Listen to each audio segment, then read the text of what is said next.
But I think the development of full artificial intelligence will spell the end of the human race. It's a flying object, and we don't know what it is. I would hope somebody is checking it out. It was a rocket or whatever, but incredibly fast, opposite direction. It was too fast to be an airplane. I'm glad the Pentagon is looking at this, because if it poses a threat, I want them on top of it. Well, the craft generates its own gravitational field. So you said there's lights in the sky? The internet has become the command center for criminals and terrorists. 911, what's your emergency? I need help, please! Won't let it happen. That's what we're instructed to say. Roswell, Area 51. Alien kept deep under the ground. 1, 0,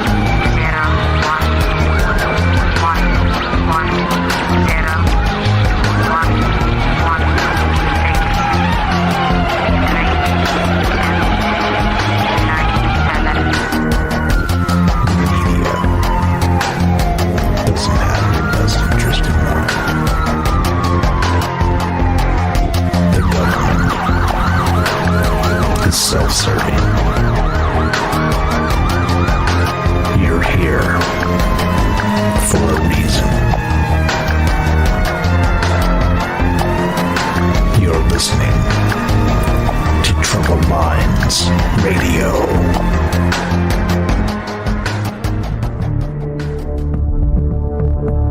Broadcasting live from a secret bunker just off the extraterrestrial highway. Somewhere in the desert sands outside of Las Vegas. From somewhere in space-time, loosely labeled Generation X on planet Earth.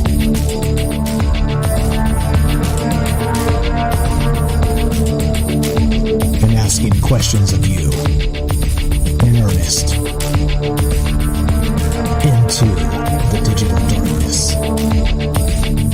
Good evening and welcome to Troubled Minds Radio. I'm your host, Michael Strange, and hello to all of you who may also have troubled minds. What's going on, guys? It is, Wednesday night. I can't keep track of the days. They all blend together. And this is the show where we talk about all the things we're not allowed to talk about. We do it Monday, Tuesday, Wednesday, Thursday at 7 p.m. Pacific. What are those things we're not allowed to talk about? You know what they are. Aliens, conspiracy, the paranormal, the government, academia, the 24-hour news cycle, propaganda, and the general feeling that we live in the upside down. Oh boy, as usual, we got a doozy for you tonight because I'm learning some things. I'm learning things on a daily basis, thanks to the show, thanks to you guys, thanks to just fantastic conversations that just keep happening here. I don't know, you can't slow us down. You can't stop us. You can only hope to contain us. This is becoming quite a thing, this Troubled Minds, and I appreciate everybody out there listening as always, and all the amazing participation and all the stuff that goes along with it. So thank you all. I see you out there. If you're just lurking or whatnot, I see you in all the places, and I appreciate it very much. Let's do the thing, right? It starts like this. This show is about all that stuff I said and more, because of course I'm calling this the new great conversation, right? And not to really stroke my ego, though I'm capable of that, of course. But it's more about you. It's more about us. It's more about just talking with each other and sort of just, I don't know, shaking the tree of ideas and seeing what falls out, right? Kind of that sort of thing. And like I said, I've learned a ton. I've learned a ton just kind of looking into some ideas, looking into philosophical concepts, looking into are aliens and ghosts and things like this real? I mean, to call it a paranormal or an alien show is a grotesque understatement, let's say, because there's so many amazing concepts to think about and talk about, and that's what Troubled Minds really is. It's about greater than all those things, and so we do it live. live. We've done it live all this time because I think it's important. I think it's clearly and obviously you have to do it live to have a conversation. I could record these in a vacuum with no feedback at all and just put it out there and perfectly edit all the ums and ahs out. And I don't know. That seems boring to me. That seems just not a lot of fun. So we do it the old school way. We just smash the live button and we go live.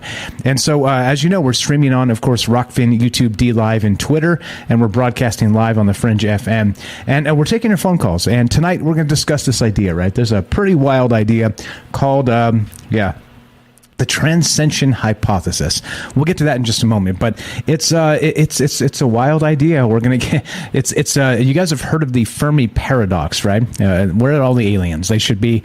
Famously, Enrico Fermi said that, hey, where are they? The aliens should be out there. We should be able to just pull a telescope up and look into the night sky and see like the intergalactic highway and the aliens just flying by, right? We should be able to see this stuff. Why can't we? Where the hell are the aliens, right? Okay, well, this Transcension Hypothesis is a doozy, and it actually sort of addresses that. And so we're going to talk about the Kardashev scale tonight. We're going to talk about alien civilizations actually being able to bend the laws of physics. And, of course, we're going to go beyond Kardashev tonight and talk about the Transcension Hypothesis. So that's what's on my mind. I'll explain how we got here and how my thought process led us to this bizarre space that we're calling Troubled Minds. And so there we go. I see you guys there. I see you guys in the chat. And what's up? I'll come say hi in a little bit.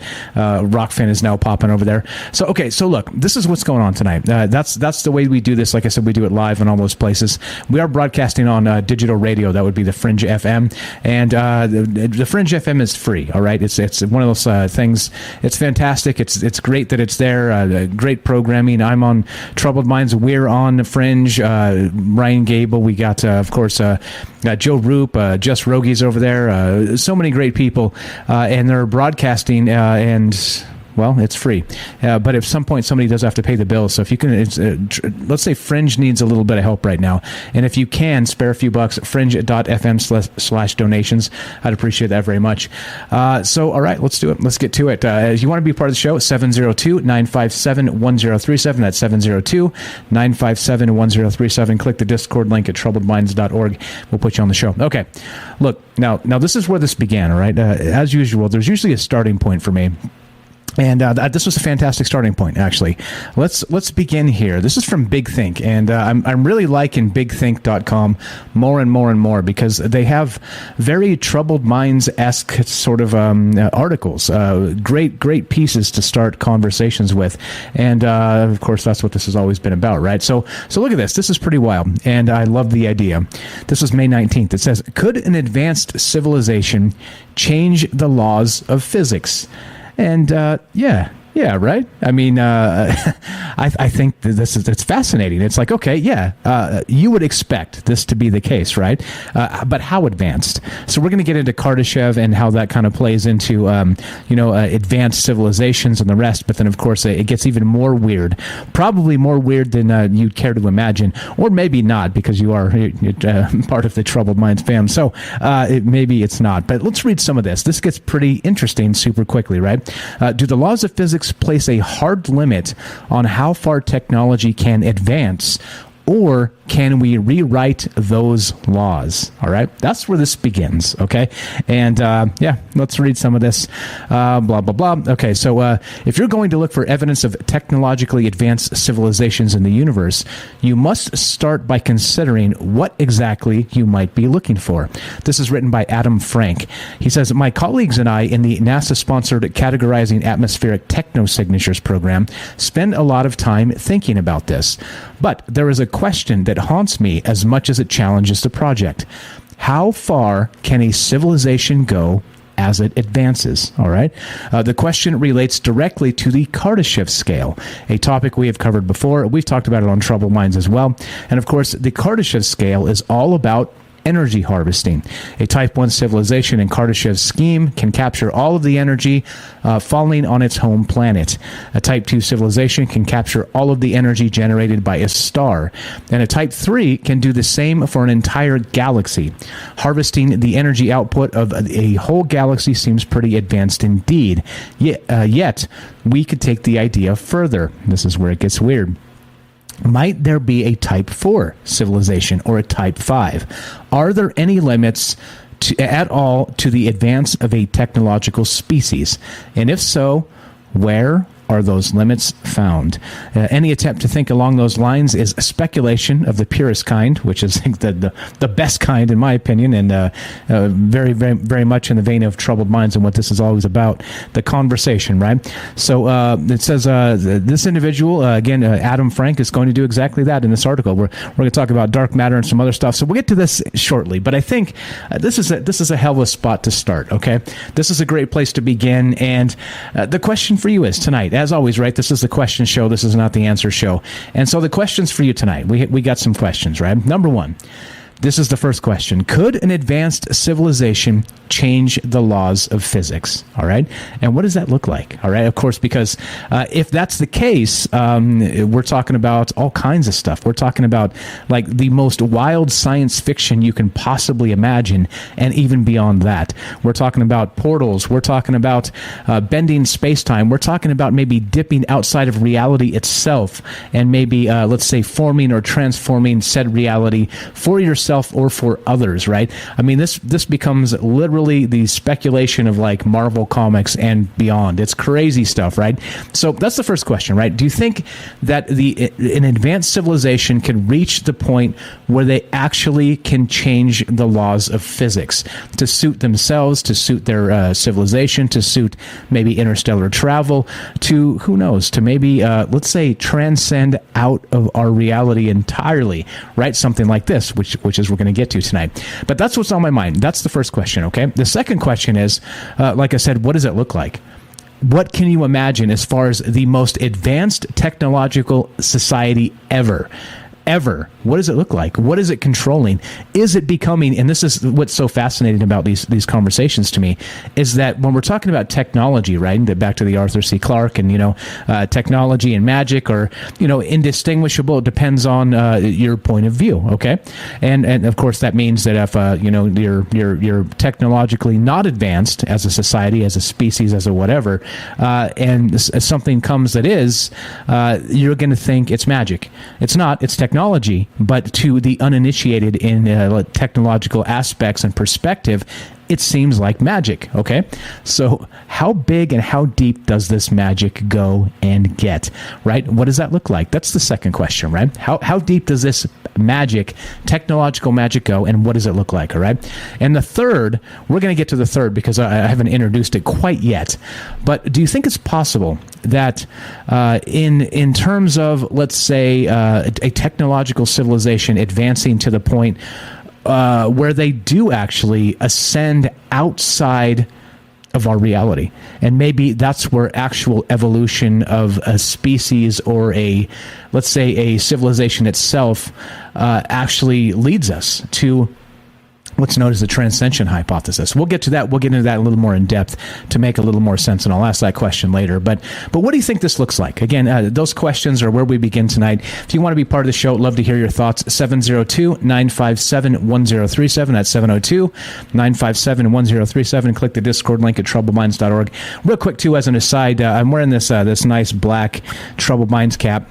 A little smidge small for me, but it's kind of that weird in between two sizes. But the thing is that I wanted to point it out because I ordered this as a sample product, and it came a little like butchered on the logo, if you guys can see on the stream.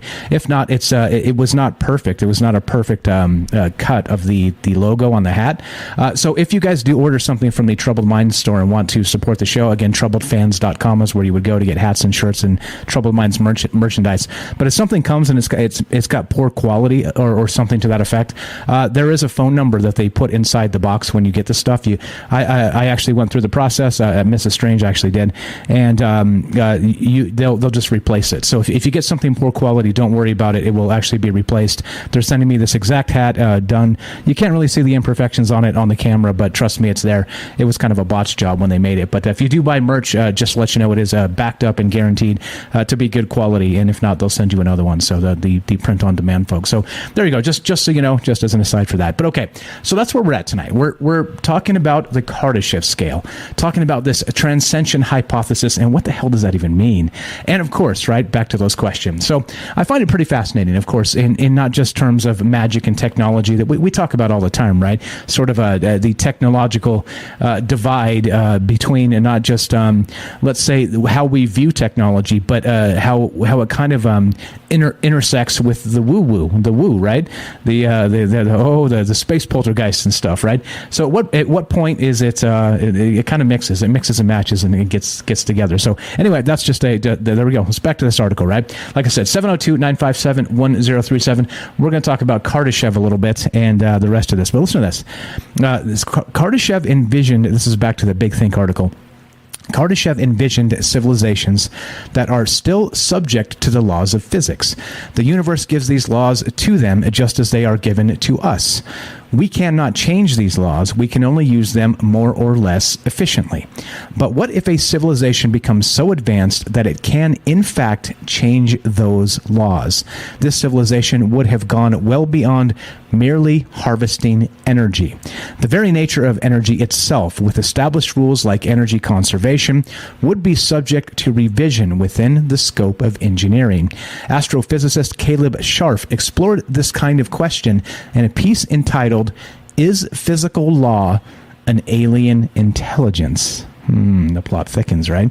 The work is a masterpiece of creative invention. Scharf explored the rules of physics and asked which ones might have been rewritten by a sufficiently advanced form of life. One eyebrow-raising possibility concerned dark matter. When astronomers track the motions of galaxies and clusters of galaxies, they find a problem. There is not enough mass to cause the forces needed to drive the observed motions, right? Which is, again, the dark matter conundrum. Why is the universe expanding? What's making it expand? All the rest of this stuff, right? We've talked about this in actual modern cosmology before. But look at this. This means to solve this problem, astronomers assume there must be a lot of matter that cannot be seen, and this is dark matter, right? This means it does not emit light, which means it does not interact with the luminous stuff we see in any other way than through gravity. Hence, the claim that the universe is mostly full of dark matter. But for the sake of speculation, Scharf wondered if dark matter's lack of interactions might not be a consequence of natural law, but rather the engineered result of an advanced civilization's meddling. And so, yeah, I think that's probably a hell of a place to start here. And pretty weird, right? Pretty weird in terms of what does this even look like? What is how large could you get? And at some point, right? We've talked about this: the aliens, as whatever they are, these super advanced technological civilizations, becoming so, let's say, ubiquitous in terms of the universe and universal, let's say, tampering or meddling, like they described here, that it sort of becomes godlike, right? Sort of godlike. So I don't know. It's a great way to start this. And what do you think? So back to the questions again real quick. So do you think it's possible, or how big and how advanced can a civilization get so that they can they rewrite the rules themselves, the rules of the universe, by changing the laws of physics? And how big does that get? What does it look like? We'll get into, again, this other idea of the Transcension Hypothesis. And what about, like, let's say a natural evolution of civilizations, of technology? Do you think that there's an end point to this? Meaning that given enough time and enough just enough time, basically, I guess, that any civilization would end up in the same space, right?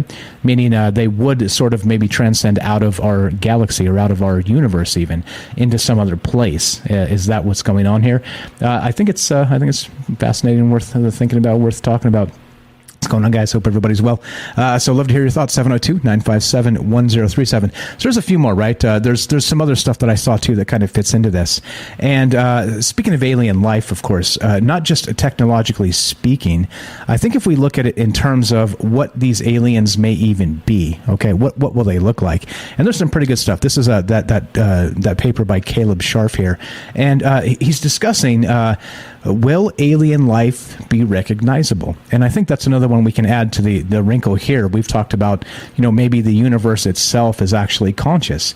Maybe the aliens we see are, we don't see them because we don't recognize them. They're out there, and we can spot them with telescopes. For instance, let's say the black hole at the center of the Milky Way galaxy, Sagittarius A. Let's say that's an entity. Let's say that's an actual alien and it's alive. All right, we can see it. We know it's there. Mostly know it's there. We can infer from the gravitational aspect of it that we think it's there. But what if it's not like we think it is? What if it is actually alien life itself, right? And so you start to see when you kind of take these thoughts really to the ends of where it can be, things get, let's say, squirrely. Things get a little squirrely. So what do you think? 702-957-1037. Let's go to Joe in Florida. What's up, my friend? Welcome to Troubled Minds. Go right ahead. Hey, another good topic. Thank you. I heard some of the introduction. I was doing some other stuff, but you guys have all been watching Stargate. I know you have been because you've been mentioning it. So we talk about the ancients and ascension. I think about more, we're all talking, to me it's kind of a Matrix thing. If we're at a holodeck, I mean, if aliens could rewrite the laws of physics, then it's like they're rewriting a video game, I guess I would say. Because the laws of physics in a video game, is code, and the code has to work. If the code doesn't work, the game doesn't work, and the game gets buggy. And if that makes any sense. Yeah. So the actual laws of the universe could be like computer code, and if things aren't working as they should, then things get weird. That makes some sense. Things would totally get weird. Again, things repeating themselves. I mean, this goes back to the Matrix in my idea, but at the same time, if you look at it as transcension or ascension, maybe we could reach a vibrational whatever it is and move beyond skin and bone. But then does that make us, like gods? Is there still going to be positive and negative? Is there still going to be fighting? Are we going to exist? Would we exist the way we are now in another form, where we take all our vices with us? Does that make, if that makes any sense? I just look at the past dealings. If we look at the Bible or any of the gods, and we've all been created in somebody's image, well, I would think that image is kind of faulty, and that copy of that program or that image just keeps copying itself. The only thing that's changed is we're more efficient at killing each other. We've always killed each other, but we're just more efficient at it now. Again, it may be tied into yesterday's conversation or the one with the gods. You would think that whoever's running this program, if they're awake, would change it. But then listening to you saying that maybe aliens kind of could program the code or literally change reality, then maybe we're just a little bit of an experiment. And we've all said that before. We could be experiment, 2012 or 2022. Here's experiment 2022 AD, and they're still going good, but we don't know how long it's going to go for. Yeah. I like where your mind's at. Things get complicated super fast, right? When you go cosmically, when we go ludicrous speed, we've gone plaid, right? That sort of thing. I mean, it's weird. It's weird, and that's why we talk about it. Go ahead. We got like another minute for you, my man. Yeah. So what's curious though? we talk about the speed of light maybe being the wall to the game, but I'm sure you read the articles on Voyager being out there in the heliosphere, whatever the heck you call it, out there in the middle of nowhere. And I don't know if you read that article that it's been sending like odd signals or trying to fix it. But I just think that if it made it somewhere else, that would be proof that we could get to another planet or close to it. That all of what we see is not an illusion. It actually exists. We just have to figure out how to get there.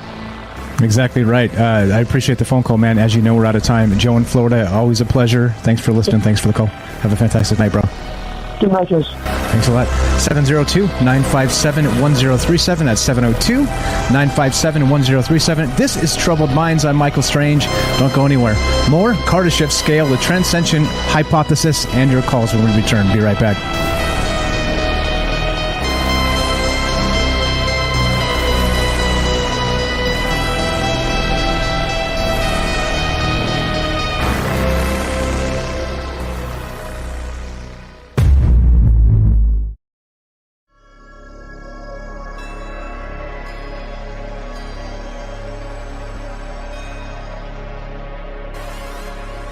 Welcome back to Troubled Minds. I'm your host, Michael Strange, and we are streaming on Rockfin, YouTube, DLive, and Twitter, and we are broadcasting live on the Fringe FM. Tonight, we're taking your phone calls as we discuss the idea of beyond the Kardashev scale. Now, of course, the Kardashev scale is a technological scale of, let's say, the highest proportions. If we let's say not let or allow, because we're not allowing anything. If it's something so technologically advanced, they don't have to ask permission for anything. But let's say if we take it down the rabbit hole of thought, how deep and how odd does technology get regarding, let's say, advanced civilizations? And the Kardashev scale, again, gets to, a type 3, type 4, type civilizations, type 5. What does that look like? Is it like a godhood source type of thing? Is it like a sort of a video game cheat code like Tim mentioned in the chat there? I mean, is it, what's really going on here, and how far does this go? Love to hear your thoughts on this. 702-957-1037. That's 702-957-1037. And click the Discord link at troubleminds.org. Put you on the show. Easy as that. Let's go to Matt in Colorado. What's up, my friend? Welcome back. How are you tonight? Test. Are you there? Matt in Colorado. You're on Troubled Minds. Yeah, thanks. Pleasure to be back on again. Absolutely. Thanks for calling back. I like to think about this and a lot of things instead of looking from the bottom up, which is a valid way to look at things. To look at them from the top down, and you can do both. And I think that helps. So it's almost like I want to take the last question that you asked and work the other way around. And so in terms of, can they develop other laws of physics when beings reach to a higher dimension and type 4 and type 5 civilizations? And I think that's almost like asking the wrong question. I think that perhaps the better question or the other thought is that instead of changing or going beyond physics, that those dimensions, those beings, those higher evolutions of whatever they are, consciousnesses or whoever exists at those levels, that they're just simply beyond our understanding of physics. But not only that, the physics are different. Okay, so at higher dimensional realities, the laws of physics as we know them aren't the same as the laws of physics that operate at those dimensions, if you follow what I'm saying. So it's that you could imagine, for example, that every dimensional level of realities, universes, omniverses, that those laws of what we call physics and our understandings of them are actually quite different. So instead of thinking about beings evolving up the scale to arrive at or change the laws of physics, it's just that what we think about physics and what the laws, rules, principles, mathematics, physics are just different at those different levels, at those different dimensions, right? You're following what I'm saying? Yeah, I got you. So, like I said, it's sort of looking from the bottom up. You're right in that sense that it's not really the way to do this, but it is our reference point as people, right? So it is. I'm with you. It probably makes a little more sense to look at it from the top and go down. And by the way, Robert over on Rockfin says that this is an amazing comment. He says, we all came here from a Type 5 civilization, and we will go back there when we die. Love the thought, Robert. But yeah, I like where you're going with this, because it is. You know, physics to us is we're still trying to figure that out. We still don't have like a locked in, this is the way things are. We're still figuring it out, right? So there's that. But then, like you said, physics right. to a highly advanced civilization, they would be very different, because they actually know how these things work, and they know how, if you can have sort of that idea of a video game cheat code, they would be able to do that too, and maybe bend or break or even recreate their own laws of physics, right? Yeah, exactly. So in terms of, from the top down or the bottom up, instead of saying you're ascending outside our reality and a transcension hypothesis where you're going up and transcending to these higher dimensional planes where they have their own laws of physics and et cetera, what instead you're saying is that those already exist, and we're just down in the lower levels of it. And at the lower levels of that, the physics are different. And so, yeah, they already exist in realms and have understandings of higher level physics and the Type 4 and 5 civilizations that they are. Things just operate differently there.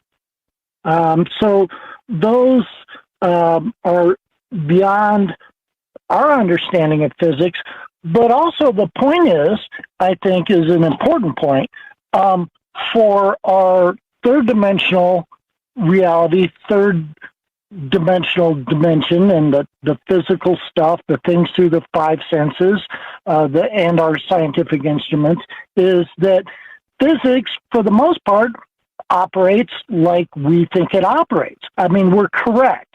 We're correct, but only in terms of this dimension. Now, if you go up the next dimension, things change a little bit. You go up the next dimension, they might change a lot more. So there are different rules of the game, different mathematics, different physics. I alluded to this in a previous call, to where, whatever the creator of those realities, the creators of those dimensions, maybe they were sort of like godlike beings, that they got to set up their own rules. They got to set up their own laws. They got to set up their own, if you want to go back to thinking about it in terms of a computer simulation, they wrote the rules of the code. And the rules of the code for that simulation and how those things operate, we wouldn't even call them planets. We wouldn't even call them galaxies. The way those things operate are different than the way they operate here, right? So I don't think it's like as we evolve up, or some beings evolve up, then there's this ascending to and transcending to and altering the laws of physics. I think it's more of the top down. And I think that, the more you could call it subtle dimensions, the more you could say dense dimensions, you could say slower vibratory rate vibrations of dimensions, more solid dimensions, then those got, instead of saying ascended, they sort of descended. If you see what I mean? Yeah, definitely. Basically, we're talking like in terms of complications. That is back to Dungeons and Dragons a little bit, sort of the manual of the planes type stuff. Like we can't even really consider what ultra dimensional spaces even look like, right? So things get very, very weird, very, very quick if you can do that kind of hopping, right? But so the question then is, right? You're correct there. But how deep does this go, technologically speaking, right? Does that mean you can become, like you just described, sort of a god? Maybe again, technology and God are not so, let's say compatible. Maybe it is God. Maybe technology itself is God as we know it, at least in the sense of a creator, like an all-powerful creator. I don't know. You know me, I don't have the answers to these questions, but I think it is fascinating to think about. What else you got for us, my man? Well, I think that, to your last point, I think that to a certain dimensional level, they might have what we would call technology or wheels of mechanization or things like that apply to their dimension. However, I think as you go up another dimension or two beyond that, it far surpasses that to where it's pretty much, for lack of a better word, it just goes to consciousness and energy. So I think there's that whole spectrum, the shades of gray sort of thing that occurs between those. And I'd like, you just said it again, and I wrote a note to myself today. I love it when you say it's complicated. I love that because you know what? In my experience and in my writing about things and delving into things, what I found out is that it is complicated. And there's a very famous quotation that says that if you can't explain something simply, then you don't really understand and comprehend it. And I completely, vehemently disagree with that. I think that is utterly, totally wrong. I think it is complicated. I totally agree with you. It is complicated. And when something is complicated, you can't explain it simply. It takes a lot of thoughts. It takes a lot of information, data. It takes knowledge. It takes experiences. It takes different perspectives and a perceptual scope of reality that's wide enough to encompass it all to where you get what I call comprehension that is far beyond knowledge or understanding, but like, whoa, I get this. I get this at a deeper level. It's like putting together a jigsaw puzzle, and when you start working in the center and you put together a little piece and you're like, oh, there's a rock and a bush, and like, oh, it's this mountain scene. But as you keep adding to it and you put together these other chunks, and then eventually these chunks come together and you're like, oh no, that rock and bush is beside an ocean. Now I get the big picture, so that's like an ever increasing, more deepening scale of comprehension about things. Well, that takes a lot of pieces. That takes a lot of effort. That takes a lot of knowledge. That takes a lot of information. That takes a lot of experiences. And, a 4,000 piece jigsaw puzzle is complicated. So it's not simple. And you can't explain to somebody by explaining to them, oh, here's 50 little pieces or 10 little pieces. See how simple and easy it is? No, it's not. It's not simple and easy. It's complicated. And I've heard you say it 10 times. It's complicated. And you know what? You're right. In my opinion, I agree with you. It is complicated. And that's part of what gives us the opportunity to expand and evolve our understandings, our knowledge, our comprehension. Because it's not easy. If it was easy, hey, we'd all get it by the time we were 10 years old. Exactly right. No, that's not what life's about. It gives us a whole 80 years to try and put that jigsaw puzzle together. Exactly right. I appreciate you saying that. And look, this is the thing too. Here's a quote for you. I got to go because we got a call behind you as well. But here's one for your parting tonight. And you're welcome to call back in the third hour again, of course. But you said it's not easy. And back to JFK and his quote: "We don't do these things because they're easy. We do them because they're hard." You're the best, bro. Matt in Colorado, appreciate the phone call. Thanks for hanging out with us. Thanks for being enthusiastic about the topics. Thanks for sharing your wisdom and your knowledge. Appreciate you very much, man. Yeah, man, I think it's a superb topic. I think it'll lead to more great calls and insights and thoughts for people. I think it's the most important topic, really, we could cover. Amen. Thank you very much for that. Look forward to hearing from you soon. Have a great night. Appreciate the call. There you go. That's Matt in Colorado, a new friend of ours, and he seems to be on the ball. He seems to know a lot about a lot of things, and that's very good. 702-957-1037. We're talking about the Kardashev scale, the Transcension Hypothesis, which we'll get to in a little bit. But it is complicated. I think that's why we talk about these things. I'm not afraid of complicated topics because I don't expect to find answers, to be perfectly honest. And I think that's probably an expectation of conversation, right?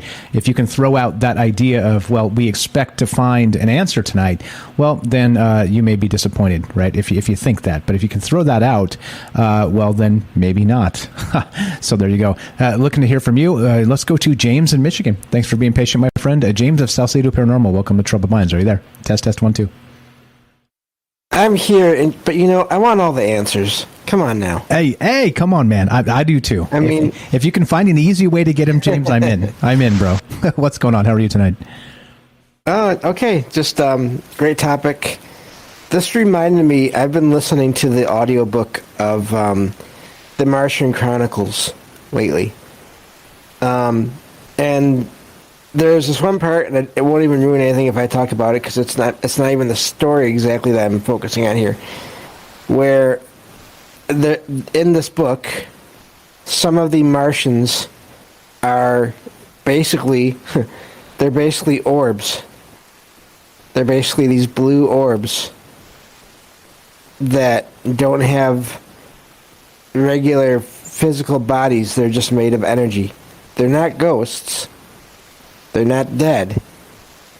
They just, at some point, tens of thousands of years ago, they figured out a way to transition from a physical form to an energy form.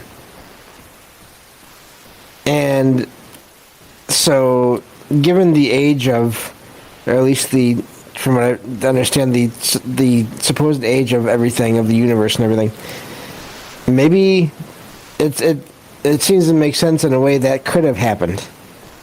Maybe the reason why we don't, this planet isn't basically a space hub just with stations all around it and everything. I'm not talking about the experiences that people have, because I think there are people that have experiences, but if you compare that number to the number of people that are on the planet, I don't think it's near quite as many.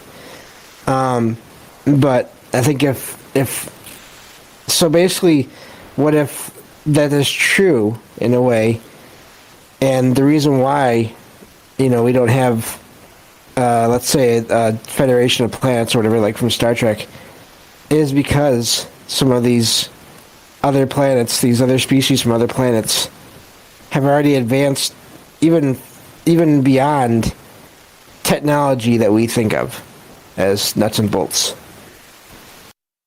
Yeah, and I think when you start looking at it in those terms, like you said, that these physical entities found a way to somehow transcend, become energy, or become like very much like Matt was saying just before you called in here as well. He was saying something similar, in that if we find a way to kind of, let's say, leave the meat suit, right, and just take the energy that's let's say, animating us, right? Take that energy and move it someplace else. Maybe, well, that's what we're talking about. Maybe that's exactly what this is. Have you seen the Stargate thing, that whole series, or at least familiar with it, James? I've seen bits and pieces of it.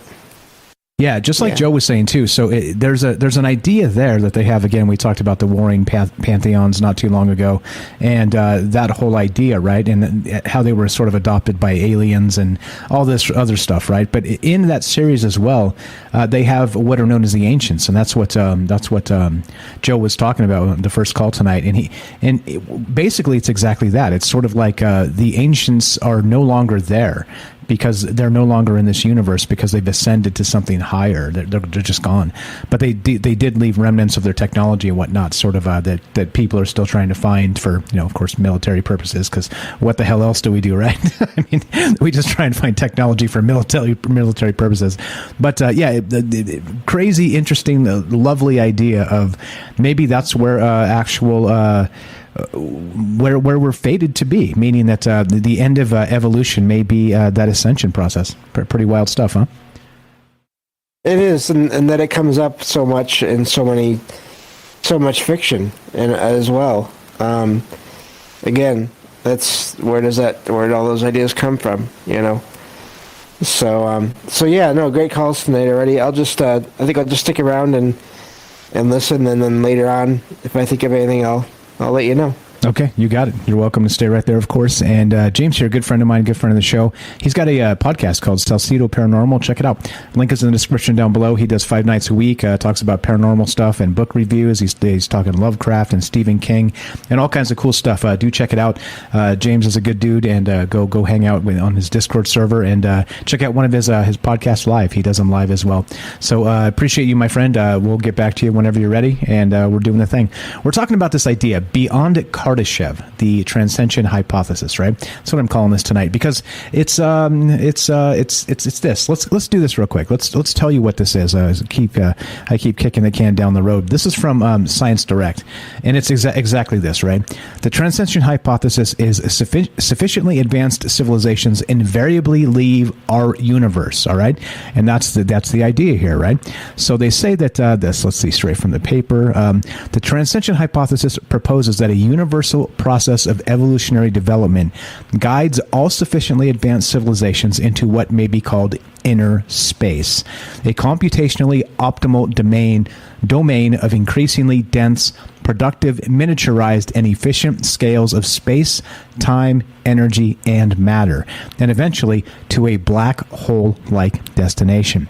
Transcension as a development destiny might also contribute to the solution to the Fermi paradox. The question of why have we not seen evidence of or received beacons from intelligent civilizations? And there we go. That's the best way to do it, straight from the paper where they talk about this stuff, the Transcension Hypothesis. Now, so what they're saying is that, technologically, maybe the aliens are there or were there, and they've sort of, let's say, moved into a black hole. We'll talk about that as well, sort of moving into maybe not the singularity in terms like we typically talk about it, the singularity of artificial intelligence, but the singularity of, let's say, sort of a frozen time space, as they described, which of course would be like uploading consciousness to a black hole. So I'd love to hear your thoughts on this. We're still talking about this.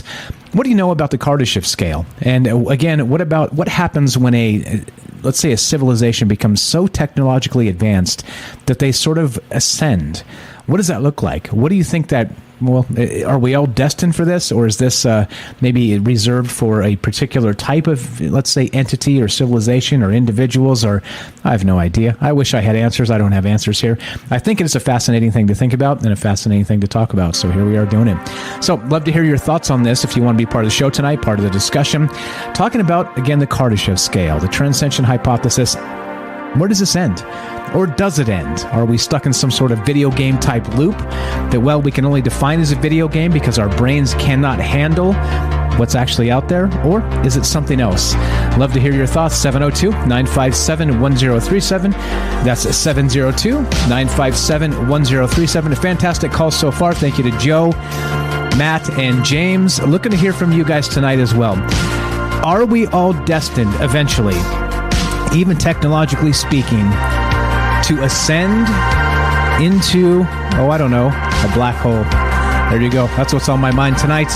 This is Troubled Minds. I'm Michael Strange. Don't go anywhere. More of all of this, your calls, and everything else when we return. Be right back. Don't go anywhere.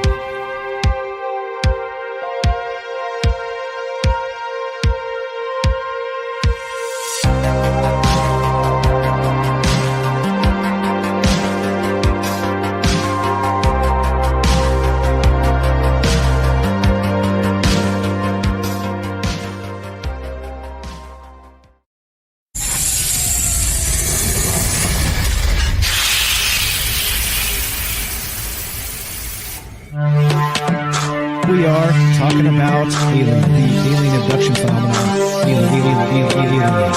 The aliens are looking through your eyes and they're accessing your optic nerve. I'm doing fast. And through that optic nerve, they're transferring to your brain. Random images as they traverse neurons in the brain. All right, so maybe, and they also feel them planting or receiving memories, or ideas, or images.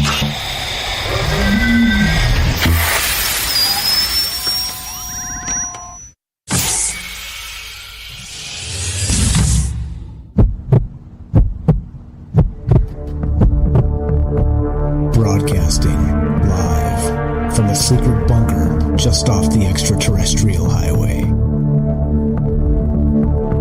Somewhere in the desert sands outside of Las Vegas. From somewhere in space-time, loosely labeled Generation X on planet Earth.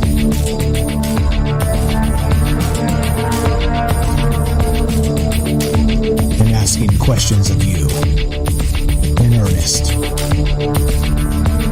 into the digital darkness. Good evening and welcome to Troubled Minds Radio. I'm your host, Michael Strange, and hello to all of you who may also have troubled minds. What's going on, guys? It is Wednesday night, which is one of the nights we get together and talk about all the things we're not allowed to talk about. We do that Monday, Tuesday, Wednesday, Thursday at 7 p.m. Pacific. What are those things, you may wonder? There's far too many, so I'm going to have to sum up.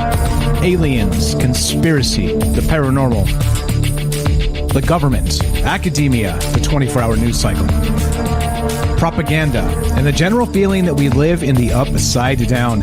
As always, we're doing this to include you. This is live. We are broadcasting on the Fringe FM. We are streaming on DLive, YouTube, Twitter, and of course, what did I say? Rockfin left out. How could I forget Rockfin? All right, that's what we're doing. We do it live to include you. If you want to be part of the show tonight, we're discussing the idea of the Kardashev scale, right? But not just that. It goes beyond the Kardashev scale because, of course, they say that a Type 3 civilization actually has the ability to harness the power of an entire galaxy. That would be including the black hole at the center, the supermassive black hole, very much like our Sagittarius A. So the question becomes, right, if we're talking about a Type 3 civilization, what does a Type 4 or a Type 5 civilization look like? We're talking about technology. We're talking about technological advances and sort of an ascension process, or the Transcension Hypothesis. So is this sort of an evolutionary way where we end up with technology, where we end up with let's say maybe leaving the universe? Maybe some people have said that this is all one big like soul trap, not just a planet but the universe itself. What about the idea that we as we sort of ascend, or in this case transcend the Transcension Hypothesis, we aspire to leave the universe, our own sort of a prison. Let's say a prison, not really the soul trap. I'm not talking about that in particular, but let's say that once we leave, that's the process complete. You won the video game, right? That type of thing. That's what we're talking about, right? So the few questions tonight are, of course, regarding the Kardashev scale, right? Do you think that what does it look like once you get to a Type 4 or a Type 5 civilization? Is it godlike in power? Is it like maybe Matt in Colorado said that the entities from the top down they wrote the laws of physics, right? And again, it's complicated with the different dimensional sort of implications with all the rest of this, because of course, if they're godlike, let's say Type 4, Type 5 Kardashev civilization type thing, they're going to be able to pop through dimensions no problem, right? Maybe even exist in all of them simultaneously, right? So who knows what this even looks like? And that's the question tonight. What does it look like? How do you think this becomes a thing regarding Kardashev and technology? And of course, the Transcension Hypothesis. Check this out. Let's read this again real quick. Pretty fascinating stuff, right? This is from, I had to find this on a web archive, but this is from the Acceleration Studies Foundation. And they said this. Let's see. Hold on. Let's see. Okay, imagine the first version of this hypothesis in middle school in 1972. This is the individual that came up with this idea, and it was first publicly presented on a Foresight Institute gathering, Confronting Singularity, in the year 2000. And this is from John Smart, and he's the guy who came up with this idea, this Transcension Hypothesis. Okay, he's got this online version, and he says this regarding the highlights here are: evolutionary development biology is used as a model for universal evolution and development. A developmental process is proposed that takes universal intelligence to black hole efficiency and density. Unique properties of black holes as attractors for advanced intelligence are reviewed. Testable implications of black hole transcension on exoplanet search, METI and SETI are proposed, and information theoretic and Evo-Devo arguments for transcension as a solution to the Fermi paradox are proposed. Okay, and that's what he's talking about here. Again, the guy that came up with this idea was John Smart, and it's interesting because, as usual, right, we're talking about godlike technology. Okay, it's a theme that comes up from time to time on Troubled Minds because, like we said, it's complicated. Things are definitely complicated in the sense of what does that even mean? Again, talking about dimensionally speaking, or in other ways, right? What does a technology look like when it gets to a certain point? I think there's a lot to it. Let's see. What's up? Gotcha. I see you, James. I see you there. I'm checking messages here. Oh, I won something. I won some Bitcoin. Can you believe this? Report spam later, bro. Sure. Yeah, sure. One. I got your Bitcoin right here. All right, so that's what we're doing tonight. We're talking about this and taking your ideas. If you want to be part of the show, this is live. You can reach us at 702-957-1037. That's 702-957-1037. We'll put you on the show. And what do you think? How deep does this rabbit hole go regarding technology? So let's say beyond the limits of, let's say, even the universe to contain it. What does that look like? Is this just a Michael Strange daydream that needs to go away, or do you think it's worth talking about? So there you go. A couple things as we go as well. If you want to help the show, there are a number of ways to do that. I like to work this in from time to time because a lot of people do like this show, contrary to popular belief. And if you do want to help, there are ways. You can spread the word. That's the easiest way, right? We've got Troubled Minds merch. You can go to troubledfans.com. Hats, shirts. There's a patch up there now. There's mouse pads and all kinds of cool stuff. Go check that out if you're into that. You can also help by subbing up on Patreon or Rockfin, or of course Twitch. We also stream on Twitch Monday and Friday. So anyway, a number of ways to do that. But also listen to the podcast feed. It's monetized. There's some commercials in there, and just let those commercials run. There's 421 episodes. 421 episodes on the Troubled Minds podcast feed. So that's the way you can do it. Just listen to that. It does help the show. Okay, so love to hear your thoughts. Real quick, also, we are broadcasting on the Fringe FM, and the Fringe needs your help. It is free for everybody, but somebody has to pay the bills at some point, and looking for a little bit of help if you got a few dollars to spare. Fringe.fm/donations. I would appreciate that very much. All right, let's do it. Let's continue, right? There's a whole lot here regarding the Kardashev scale. So let's go back to that, just revisit, and then we'll get to this Transcension Hypothesis, because it is complicated. It's one of those things where, okay, so if we're talking about civilizations in terms of as they grow, right, as they continue to grow and become more and more advanced, they don't become, let's say, gods. They leave the universe. That's the Transcension Hypothesis. They're gone. They sort of like dip into a black hole, like they're, and like the time freezes or whatever it is they say once you cross the event horizon of a black hole, and information becomes so compacted that, I guess it's everything in there. So I don't know. Is it? You think the black hole would be cozy, like a nice jacuzzi in a weird galactic. I don't know.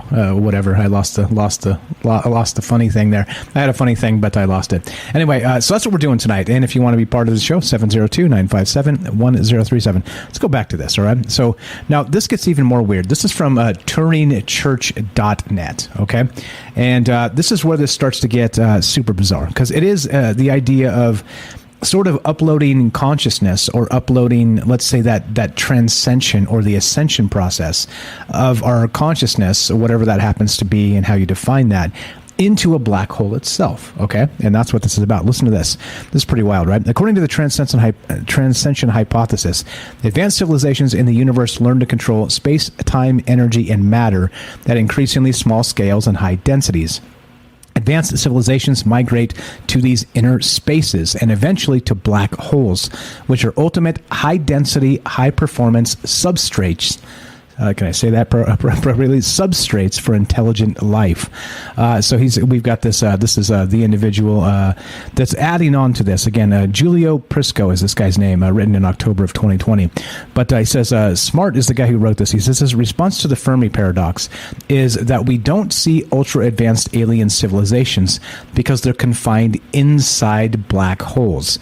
Quote, if the Transcension Hypothesis is correct, inner space...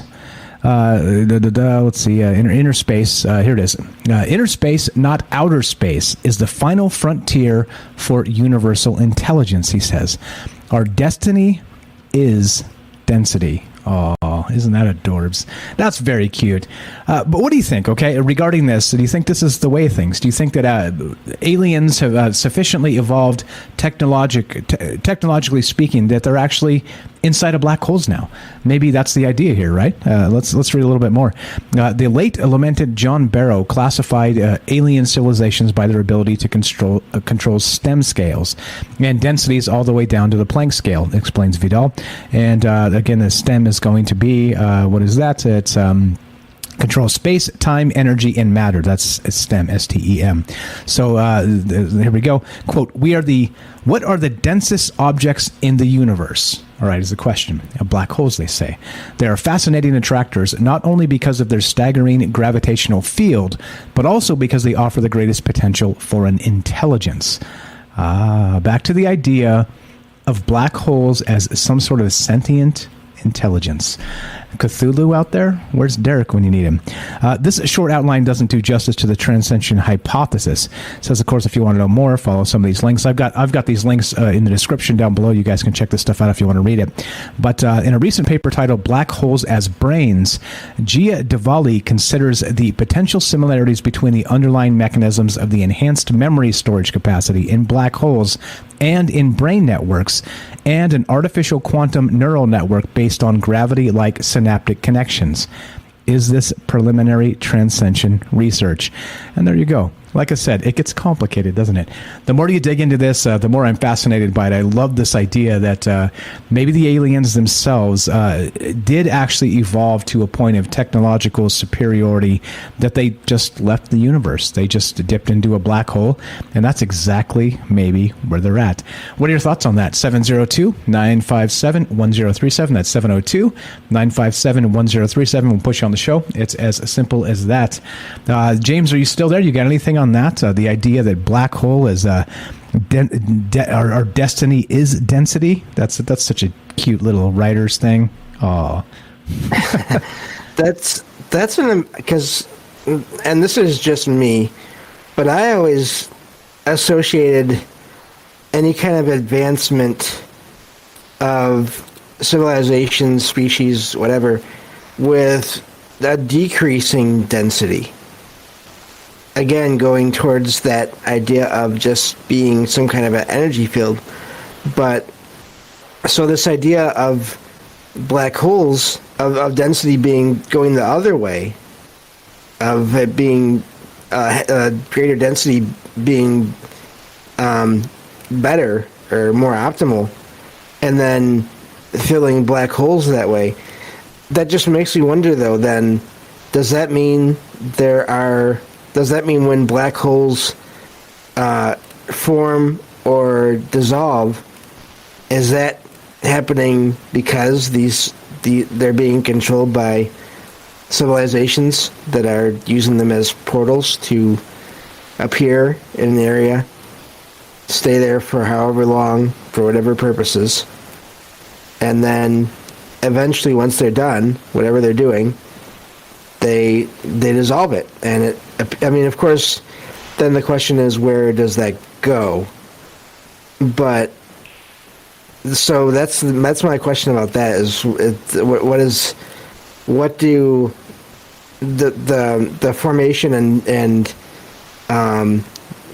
the destruction or the closing of black holes, where do those things fit into that idea?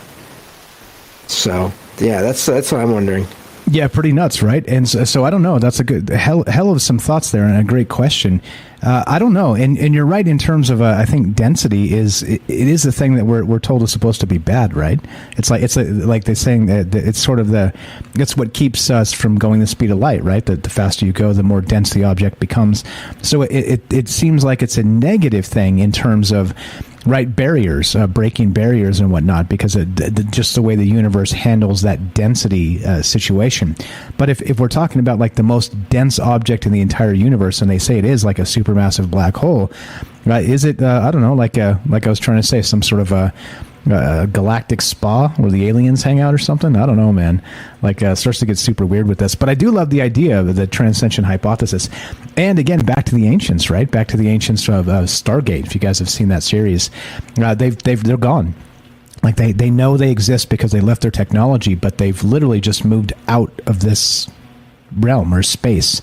They've ascended somewhere else. So maybe that's what this is all about. Love to hear your thoughts on this. We're here with James of Salcedo Paranormal. I forgot to say this, by the way. His link is in the description down below. I mean, it goes without saying, but give James a follow. A good friend of mine, good friend of the show. And we're just talking about this Kardashev scale and the Transcension Hypothesis, and about density being our destiny. And you remember that line from what's that? What was that? Back to the Future, right? You are my density. Remember that?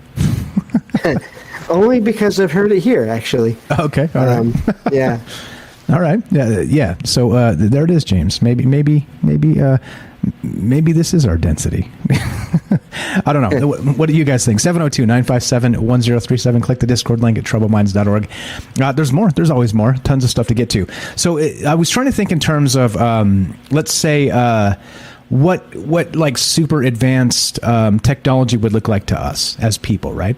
Again, let's as Matt in Colorado said, let's look at it from the bottom up this time, okay? And so we're talking about kind of punching up at the next level of let's say technological advancement, okay? And I was looking for some things I'm always scouring the news cycles looking for interesting stuff, but check this out, right? This gets super weird because the Futurism reports this, and you're going to love this one, James, if you haven't seen it.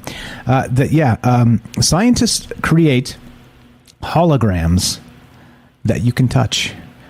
Yep. They created a basketball project that can be touched, rolled, and bounced. This is from Futurism. This is just a couple days ago. Check this out. This is wild, right? University of Glasgow scientists have created a hologram system that uses jets of air known as aerohaptics to replicate the sensation of touch, according to Ravinder Dahiya, a researcher who worked on the project. He said that the air jets can allow you to feel people's fingers, hands, and wrists. The team published a paper on their findings in Advanced Intelligent Systems. Quote, in time, this could be developed to allow you to meet a virtual avatar of a colleague on the other side of the world and really feel their handshake, he said in his piece for The Conversation. It could even be the first steps towards building something like a holodeck. Yeah. Right? Okay. Yeah. So, I don't know. What's your take on that, James? You looking forward to this? Okay, for anyone that hasn't seen Star Trek, the holodeck is great until it's not. Until the safety protocols get damaged or turned off. And then even the things that are not real can still kill you. So just put that out there. It is the plot of some of those Star Trek episodes gone awry when the holodeck breaks. Yes, indeed. Apex says hollow feel me. Oh boy, exactly right. Hey, if we're gonna make anything happen, it always starts with like sex, right? That's the way the world works. Sex and war. Anyway, so check this out. Interestingly enough, similar to previous touch sensory holograms, right back to the article, the Aero haptic system doesn't require a handheld controller or smart gloves in order to produce the sense of touch. Instead, a nozzle, which is able to respond to the movements of your hand, blows air with an appropriate amount of force onto you.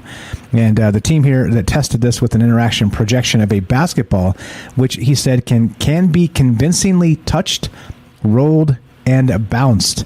Quote, the touch feedback from air jets from the system is also modulated based on the virtual surface of the basketball, allowing users to feel the rounded shape of the ball as it rolls from their fingertips when they bounce it and slap in and bounce it and the slap in their palm when it returns, he said. So now this is what I'm talking about. The reason I'm bringing this up is because, like I said, punching from the bottom up and looking what maybe a extremely advanced civilization would look like, if we can do this now, or we're on the cusp of actually having our own sort of holodeck, right?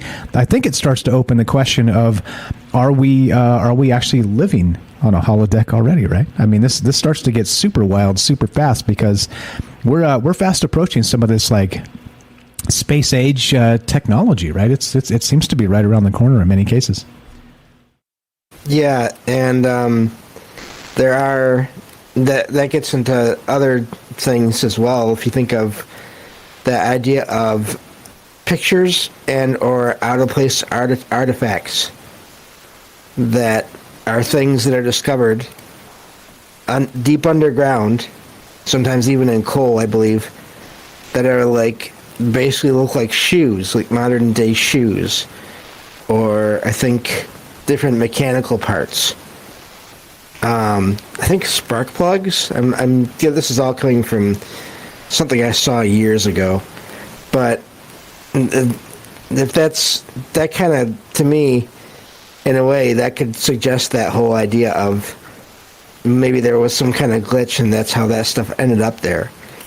And then, like I said, you have weird pictures, and of course I'm sure there are some that are, that are probably fake from online and all that, but just the idea of pictures of people that have items that are wearing clothes that don't belong in certain time periods, that's a common thing you can look around for online. Yeah, sort of that out of time sort of situation. Was that a glitch, or is that people that have transcended or whatnot, and they're able to kind of dip in and out of space time and all the rest of this stuff? It gets wild, right? And that's the type of thing that would actually be a super advanced civilization. They would be able to do things like that. So that's a good point there. So what are you guys' thoughts here? We're here with James, my good friend at Salcedo Paranormal. Check out his podcast, links down below, and he goes 5 nights a week and talks paranormal stuff. He is actually the paranormal expert of Troubled Minds. Just don't tell him that. But we're talking about the Kardashev scale. And so this Transcension Hypothesis, which means that at some point technology becomes so advanced that the aliens aren't here in the universe with us. They actually have this transcension process where they become, let's say, they let's say upload their data or their consciousness or whatever it is at that point, like whatever the term becomes, into a black hole itself. So you tell me. I have no idea if this is real or not, or if this is even possible. But we don't do these things because they're easy. We do these things because they are hard. Love to hear your thoughts at 702-957-1037. That's 702-957-1037. It's as easy as that. You can just hop on the show and talk to me. James is here as well, hanging out. And we're just discussing the idea of what the end of technology actually looks like. If you let it go all the way until the culmination of technological advancement, what happens to the individuals controlling that technology? Do they actually leave this space? And is density indeed our destiny? One more time, 702-957-1037. That's 702-957-1037. This is Troubled Minds. I'm Michael Strange. Don't go anywhere. More Kardashev scale, the Transcension Hypothesis, technology, and your phone calls when we return. Be right back.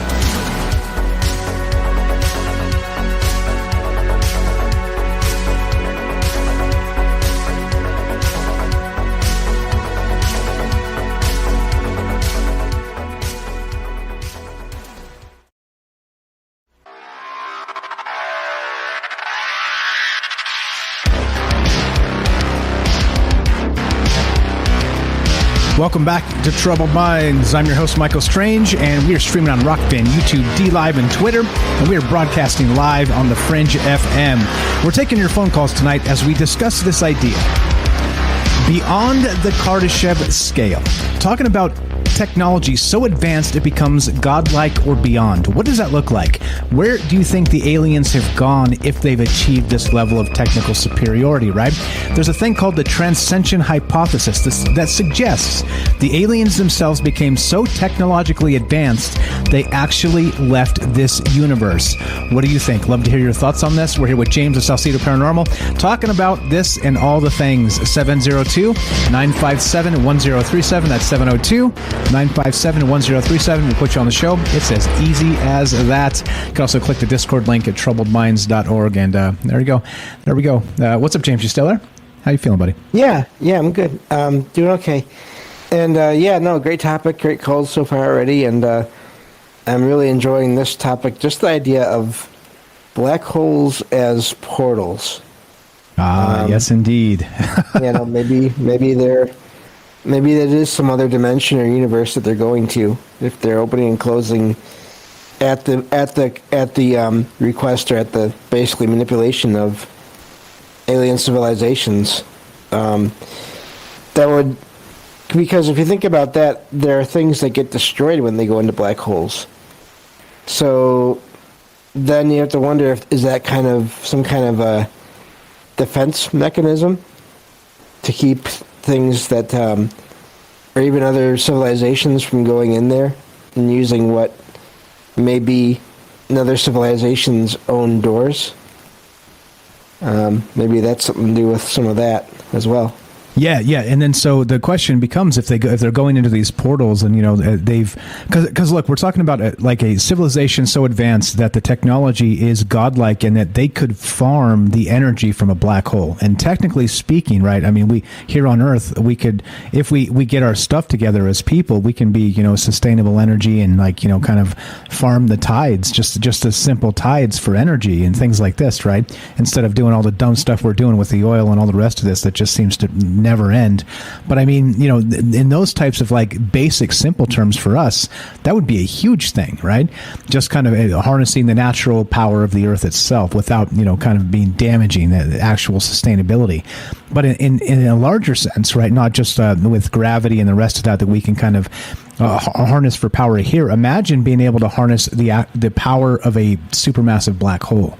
And that in terms of, anything's possible at that point, because if you can take that energy, you can create, like you said, portals. Like the Einstein-Rosen bridge becomes probably nothing when you have all the power of a supermassive black hole behind you and can farm that directly with some sort of technology, right?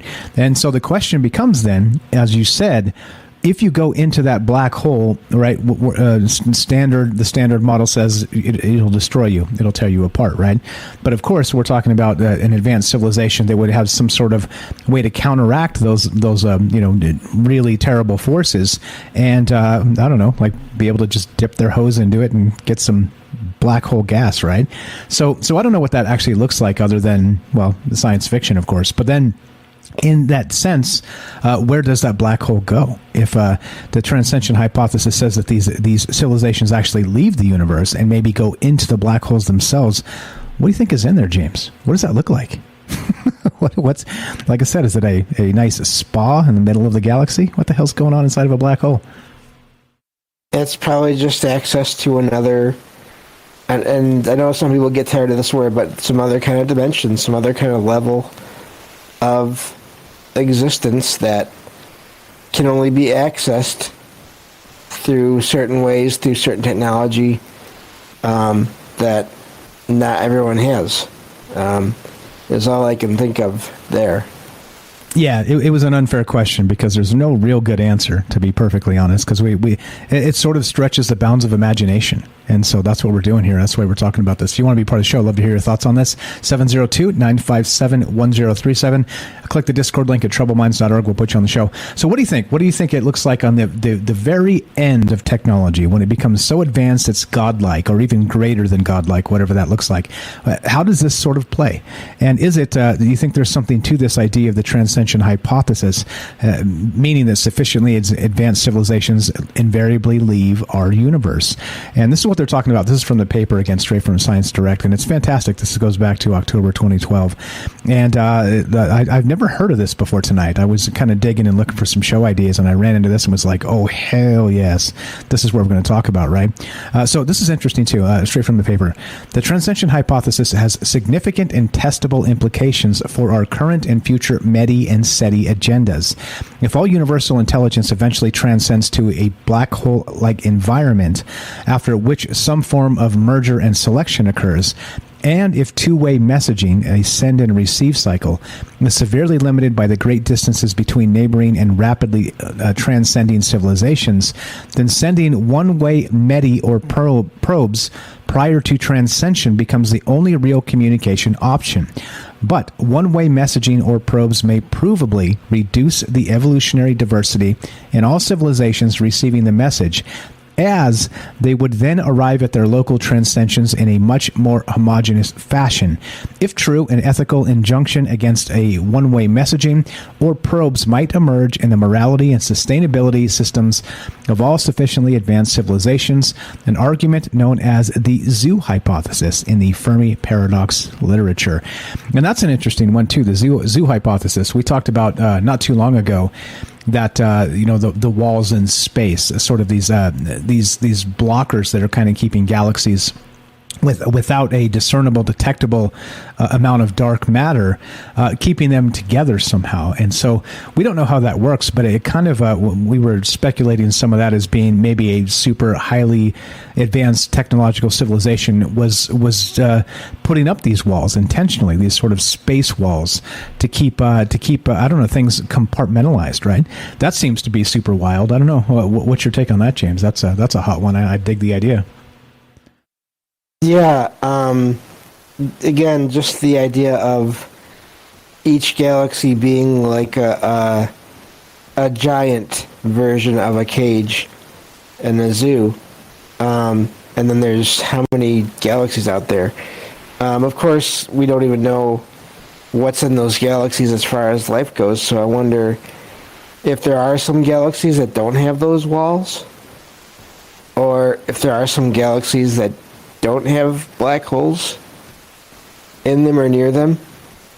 I wonder if there's some kind of a reason for black holes maybe being closer to or in galaxies that have planets that have life on them.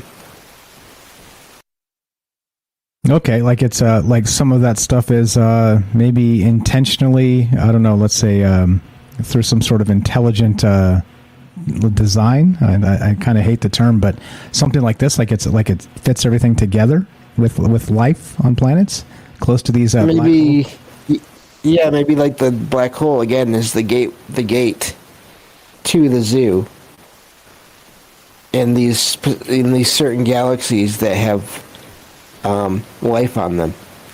This is kind of going darker in a way, I guess you could say. The idea that there's, and I had this idea earlier with the dark matter as well.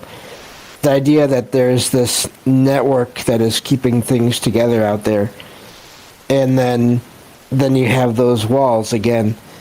It's if you could definitely look at it as everything is organized certain ways, and then you have those walls, and then you have black holes in the center of some galaxies. Maybe those are the ones that have the potential for, and then eventually have life in them. and maybe the black holes, not only maybe they're gates, but they're also some kind of a way to look into that galaxy with technology or whatever technology they have. If we already have technology, they can look out into space, and we're not anywhere near at the top of that scale. I would guess that any kind of civilization at the top of that scale, their ability to look out into space and across space would be greater, and it'd be an easier thing to do. Yeah. This is again. That's why we talk about this, because the more ideas, right? I think the crazy part about ideas, right, is we talk about throwing them out there. Maybe we're making the possibilities possible by considering them ourselves, right? Not to toot our horn too much, but I think the power of thought is sort of putting this stuff in the air, that maybe this is really what the hell's going on out there. Who really knows? But we're talking about the Kardashev scale. We're here with James Salcedo Paranormal, and we're looking to hear from you as well. What are your thoughts on this? What does the end of technology look like? Meaning that when you get so advanced with sort of a godlike power regarding technology, what does the end look like? And this Transcension Hypothesis suggests that it means that people don't stay here. I say people, but let's say aliens or whatever civilization actually conquered technology itself just leaves. They're like, later, noobs, we're out, right? And then they supposedly are saying they upload the most logical space for this would be the most dense object in the galaxy, which would be a supermassive black hole. And so they're suggesting in the Transcension Hypothesis that they do sort of upload their data or their consciousness, because they clearly would have evolved past meat suit type stuff and would have become data themselves at some point, just the energy. And so if they upload their energy directly to the black hole itself, then what's the hell's really going on? And that's what's going on here. So at least in terms of the Transcension Hypothesis. So what are you guys' thoughts on this? Leaving us hanging here, 702-957-1037. Click the Discord link, troubleminds.org. Appreciate it very much. Let's go to Joseph in Iowa. What's up, my friend? You're on Trouble Minds with Mike and James. What's on your mind tonight, my man? Hey, my instinct always has been I don't know if this is put into my head through school and stuff and what I learned about black holes, but basically black holes are a no-go. That's kind of my instinct. If I you were talking about if we had a starship, where would you go? That's probably the last place I would go. I wouldn't even get near the thing that swallows galaxies. That's for sure. Oops, sorry, muted myself. Sorry, go ahead. Go ahead. Okay, I was also going to say, this could connect back to, the end of humanity if, they figure out how to make us into, kind of that soup. Like you were saying, those organizations of molecules to maybe get the uniqueness itself, what we are, and mass produce it somehow. I think that could spell the end of humanity and everything as we know it, because then powers be would try to be pushing very unnatural things, because we're no longer natural or part of them. Yeah, that's an interesting thing too. Air. Yeah, so when you get so deep into the technology, maybe you become the technology. Maybe part of that is sort of leaving the natural order of things, and that does make some sense. Then that once you sort of ascended from the natural order through technology and became the technology, even that it does make sense. You would be tired of this place, right? You would probably be like, well, let's see what the next space is, and the next space after that, right? Why would you hang around here? Seems pretty boring if you can do all the things. Or the opposite. You're creating this, and you're this is just rare. I imagine it's pretty blank everywhere else. You can observe nature and whatever, but in the course and I don't know how it would work. But I imagine this would be pretty exciting. I mean, especially if there's reincarnation and stuff. I don't know. or just watching, like if you were like a soup, like if you were like, let's say Thomas the Train, you were living forever, even if you were tied to those tracks, you know, those tracks would expand. Yeah, well, of course, right, and that's why, like I've said it a few times tonight, I'll continue to say it. That's why this type of stuff is complicated. I don't know the answer, but I do think that if you go into a black hole, I think there's probably, you know, like you said, everything they've told us is it's a no-go. You can't cross that event horizon, right? But if we had the technology to do it, then it could be done, and that's what we're talking about, kind of on the edge of speculation here. I think it would be good for data. Like, you could send something in there. Imagine if you sent a generation ship in there, like, oh, you guys are going to be okay. Like, but really they're going through generations and generations, and they're sending this data back to us, and like, oh, these guys have lived 2 million years, and they're still alive on there. We're getting all this history off of them and stuff, and then bang, they like the data goes out, and it's like, what? Well, at least we got the data, you know? Yeah, exactly. Or the opposite. Or like that. Or didn't get it, or it was taken from us. How about that? Yeah, wild stuff, man. Yeah. So Well, do you think does time? You would know this. Does time, if you're going into a black hole, like through, like, I don't know if you would know this, but like, do you think time, does it go, like once you're gaining that speed and going away from Earth, doesn't time accelerate, or does it go backwards? It slows down. So the couple things, right? If you're around an object that's super dense like a black hole, then time speeds up for it slows down for you.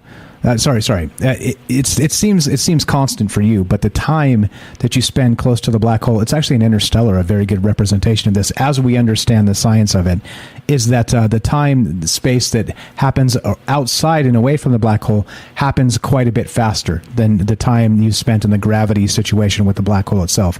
So it essentially slows down, just not to you. But then, like you're describing the speed of light situation, as you travel faster and faster, the same thing happens, right? The density becomes so much that the time does slow down for you. That's that whole twins paradox thing, and it has been actually verified that through satellites and whatnot, that the density of the object and time is actually different and relative. It's been proven, and it's not a theory. Well, let's say it still is, because we don't know exactly the ins and outs of that. But yeah, so that's the answer. That's the answer to that for sure. Yeah, that is. It's interesting to see what would happen, and if you can make it that far as a person into a black hole, you would need a lot of energy. Yeah, a hell of a lot. Hell of a lot of energy. It. Yeah. If you guys haven't seen Interstellar, it is very, very, very good. Very good movie. And it does kind of touch on a lot of this stuff, including, I'm not going to spoil it, well, exactly what we're talking about tonight. So I don't know. So how about this, Joseph? Do you think that some civilization has reached the point where they've sort of maybe become this transcension? They've left. Do you think there's a civilization out there, or do you think this is all just stupid theoretical pipe dreams here? I think them pyramids, man. I don't know I do believe those pyramids built starships like that aren't, obviously there's not technology laying around them as we know it, but they definitely did something. I don't know if it could be done naturally, then I mean, I could see us already have done it. Like you said earlier, maybe we already are that crafted bubble. Yeah, you got me. I think it's fascinating to think about. I don't know. I think that it is, you know what, in those terms too, if like a civilization achieved this, I don't think they'd really care about us, would they? Like they would kind of just be into whatever their thing was, whatever's going on with that.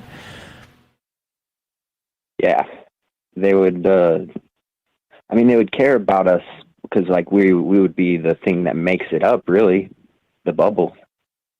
Like, wouldn't it? Like something like that. It's kind of like a collection thing. It makes me think. Really, you got to watch Rick and Morty, because a lot of this stuff's in Rick and Morty, and like when you're And I think of it like a single person, they have like an organization of like molecules, and they call them the fart. And it's funny. Like, I don't know.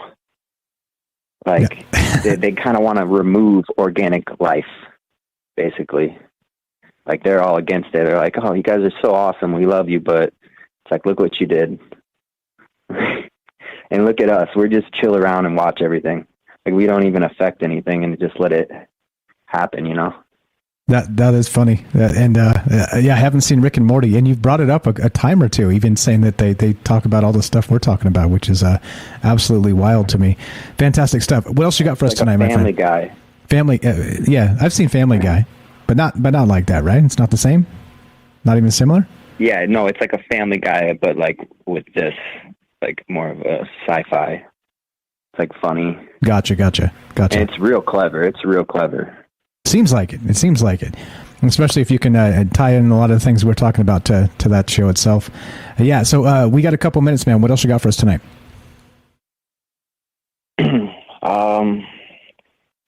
The Dyson thing around the sun, I feel like that would be like a mite. Like, we'd have to become literally like cockroaches ourselves, like, and like not like a metaphor, like literally a cockroach that absorbs radiation. Yeah, I don't like the sound of that. Like, I'd prefer to be chill. Guy. Well, I mean, I think in those terms that's probably where we're headed at some point, right? At some point, we're supposed to be able to harness the power of the sun, and that's the idea. So maybe put your cockroach boots on and get ready. Yeah, I'll get a suit. I'll try to last as long as I can. Okay, all right. Sounds good to me. Joseph, you're the best. I appreciate the phone call. Thanks for listening. Always a pleasure. And Joseph here has a YouTube channel. It's called IO Walks. Check it out. He's a talented guy. He does original music and some other stuff over there. Links in the description down below. Thanks for calling. Thanks for listening. Always a pleasure, bro. Talk to you soon, okay? There you go. Easy as that. I appreciate it. Thanks for all the great calls tonight. Thanks to James. Special thanks to James for dipping in here and helping me as always, right? Like I always say, he's the glue that makes this show go, because when nobody calls, James is like, hey, I'm here. I'll help you out, Mike. I appreciate that. We got another minute or so if you want to give us a final take there or anything on what Joseph said, James.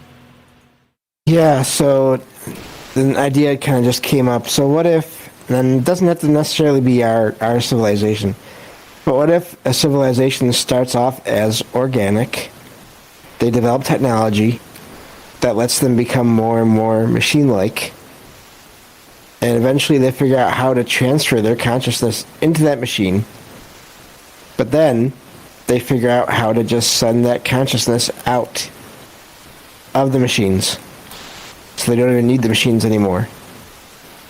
And then they become, in a way, gods. Yes. Back to the gods, right? Yeah. It could be. I like the interesting idea of the evolution of things, and the evolution of galaxies and technologies and people, and transcension. Fantastic, James. Kind of the last three shows in a row, in a way. Yeah, kind of. Yeah, it kind of does line up. It is weird how some of these thoughts kind of flow into each other, and that's 100% true. So great stuff as always. I appreciate you saving my ass night after night, James. If you guys want to follow James, please do. Very good guy, a very good friend of mine, and you can find him. Links in the description down below. He does a podcast called Salcedo Paranormal, and go say hi. James is a good dude, and you'll see that he does some very fine work over there talking about paranormal and some other stuff. So please do. Give him some downloads and go listen to his show, and I'm pretty sure you won't be disappointed. Appreciate it, James. Thanks again for saving in here, jumping in here and saving my ass time and again. I owe you one, as always, right? Totally owe you one. All right, so as we do it, we finish like this, right? If you guys are listening to us on the Fringe FM, stay tuned for Joe Roop Lighting the Void. If you're listening to us on any other platform, including the podcast feed, stay tuned for a third hour of Troubled Minds. And as we finish, it goes exactly like this. Be sure, be strong, be true. Thank you for listening. From our troubled minds to yours, have a great night.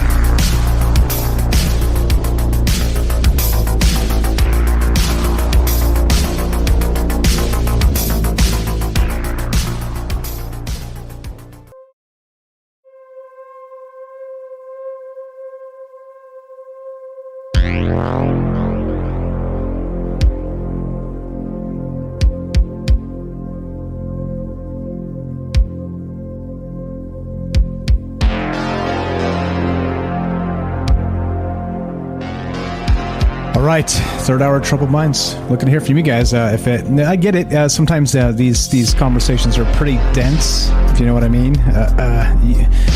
Maybe this is your density. But if you guys aren't into it, that's cool. We'll just we'll dip out and we'll try another one tomorrow. Can't hit a home run every time. Third hour's for you. Looking to hear your thoughts. 702-957-1037. Click the Discord link at troubledminds.org. Gonna take a quick 2-minute break, and we'll be right back with more of this. Your calls and more ideas regarding this beyond Kardashev, the Transcension Hypothesis, and of course the very, very ends of technology and technological civilizations. Be right back. More Troubled Minds on the way. Don't go anywhere.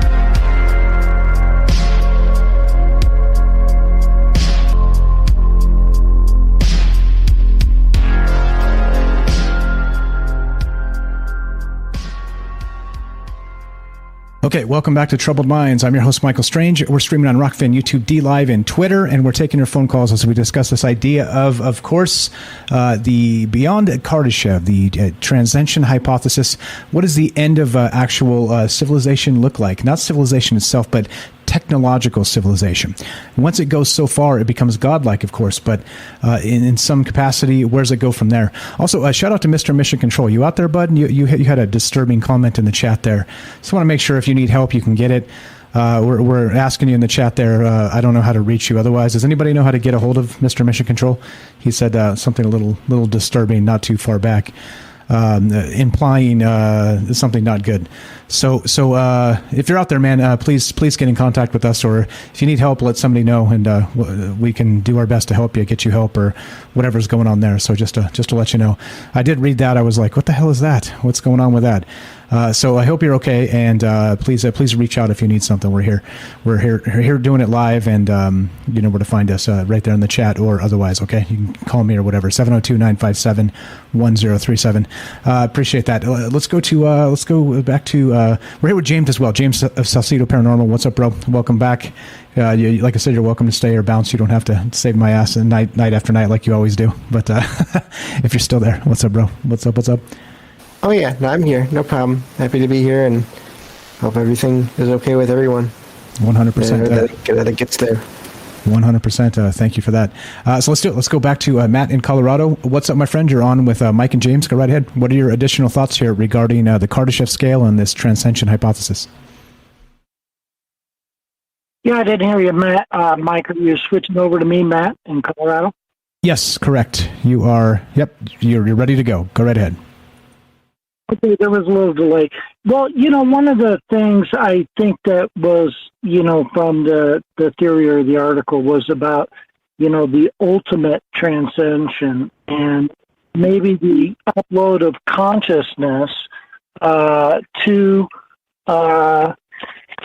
perhaps even the black hole. And I think that's, right on track. And whether that happens, through a black hole or happens otherwise, I think that happens. I, said that before, and I think that whatever the larger unified consciousness is exploring the universe, and all extraterrestrial life forms, humans, everything is out on this learning experience, discovering who and what it is, can be, manifest in different forms, go forth, have experiences, and once it goes forth and out, then it draws it back, which is exactly what a black hole does.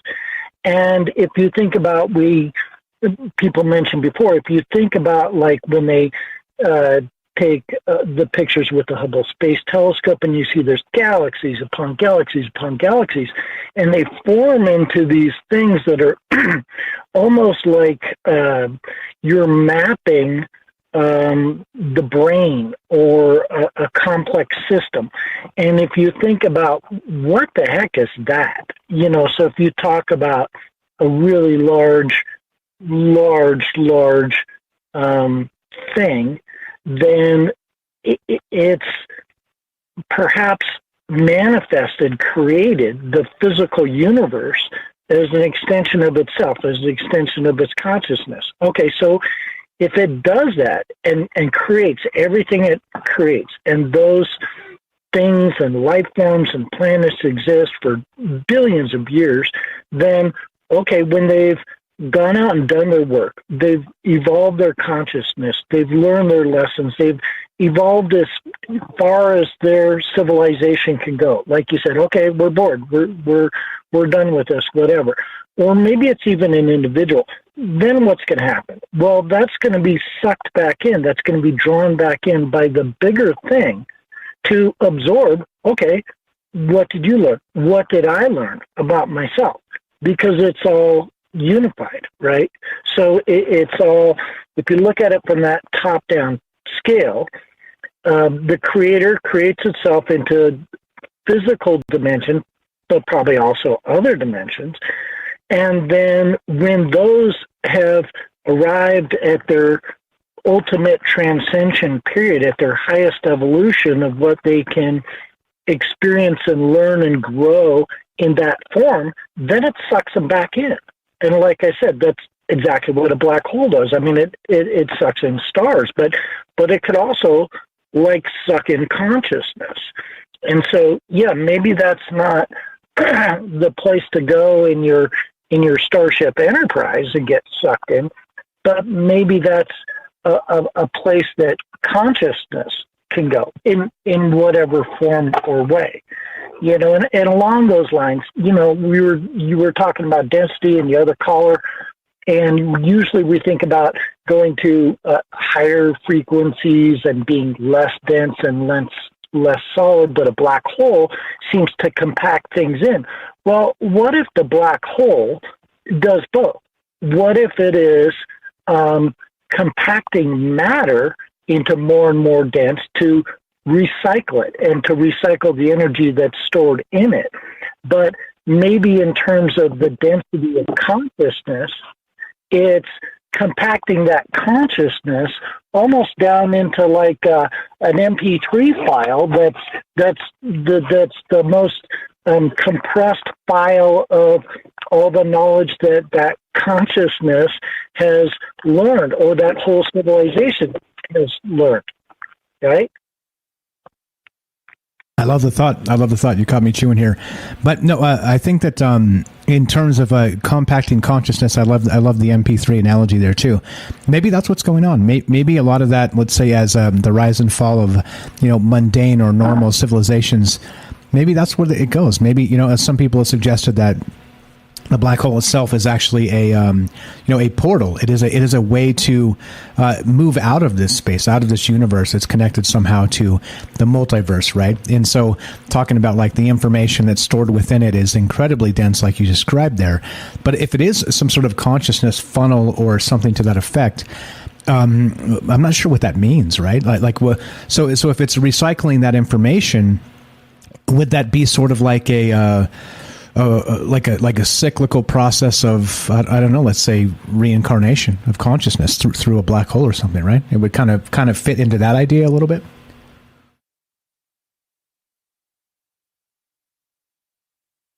Test. You there? Nope, lost him. Yeah, I love the idea. Love the idea. Take on that, James? Yeah, I have to say I haven't had a chance yet to really comment. Great call, great caller. Glad that he found the channel and everything.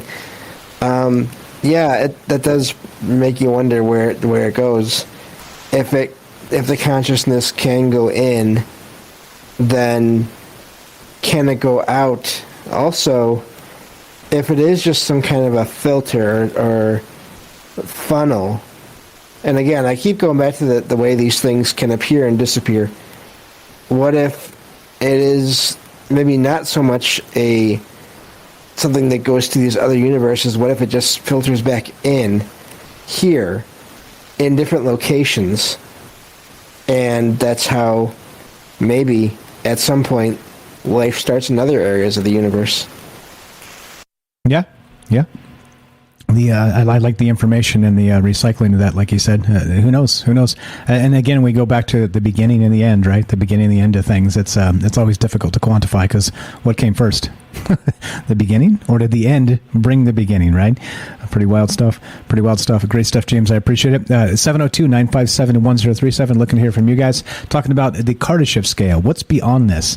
And the Transcension Hypothesis. Do you think that eventually, let's say, when technology becomes so advanced, it's beyond godlike, let's say, does the wielder of the technology maybe become the technology itself, and then also sort of turn into whatever happens next? They disappear into, I don't know, a black hole information-wise. I'd love to hear your thoughts. Let's go to Kelly in Colorado. What's up, my friend? Welcome to Troubled Minds. How are you tonight? Good, man. How you guys doing? Doing okay. Just talking about crazy shit per usual, weird shit by dark of night, sort of our MO. What's your thought here? Have you heard of this Transcension Hypothesis before? Yeah, it's like kind of like I don't know, kind of what you're talking about, different levels of civilizations, I guess. So, kind of like I don't know. You kind of think about that, and some scientists have, within the UFO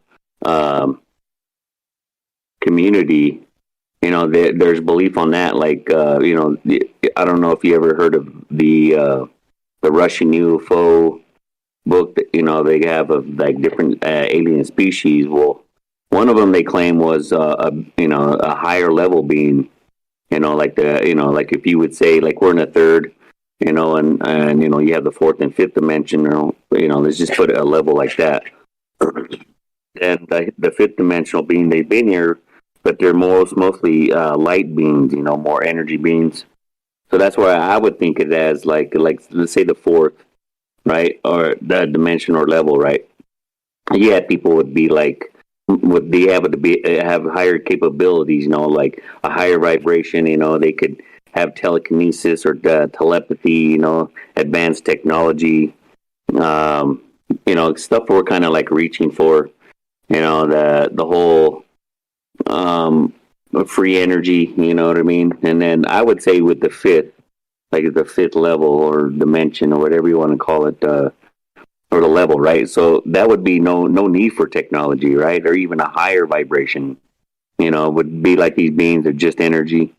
Kind of like we would call ascension, like in some religions, right? Or like Buddhist.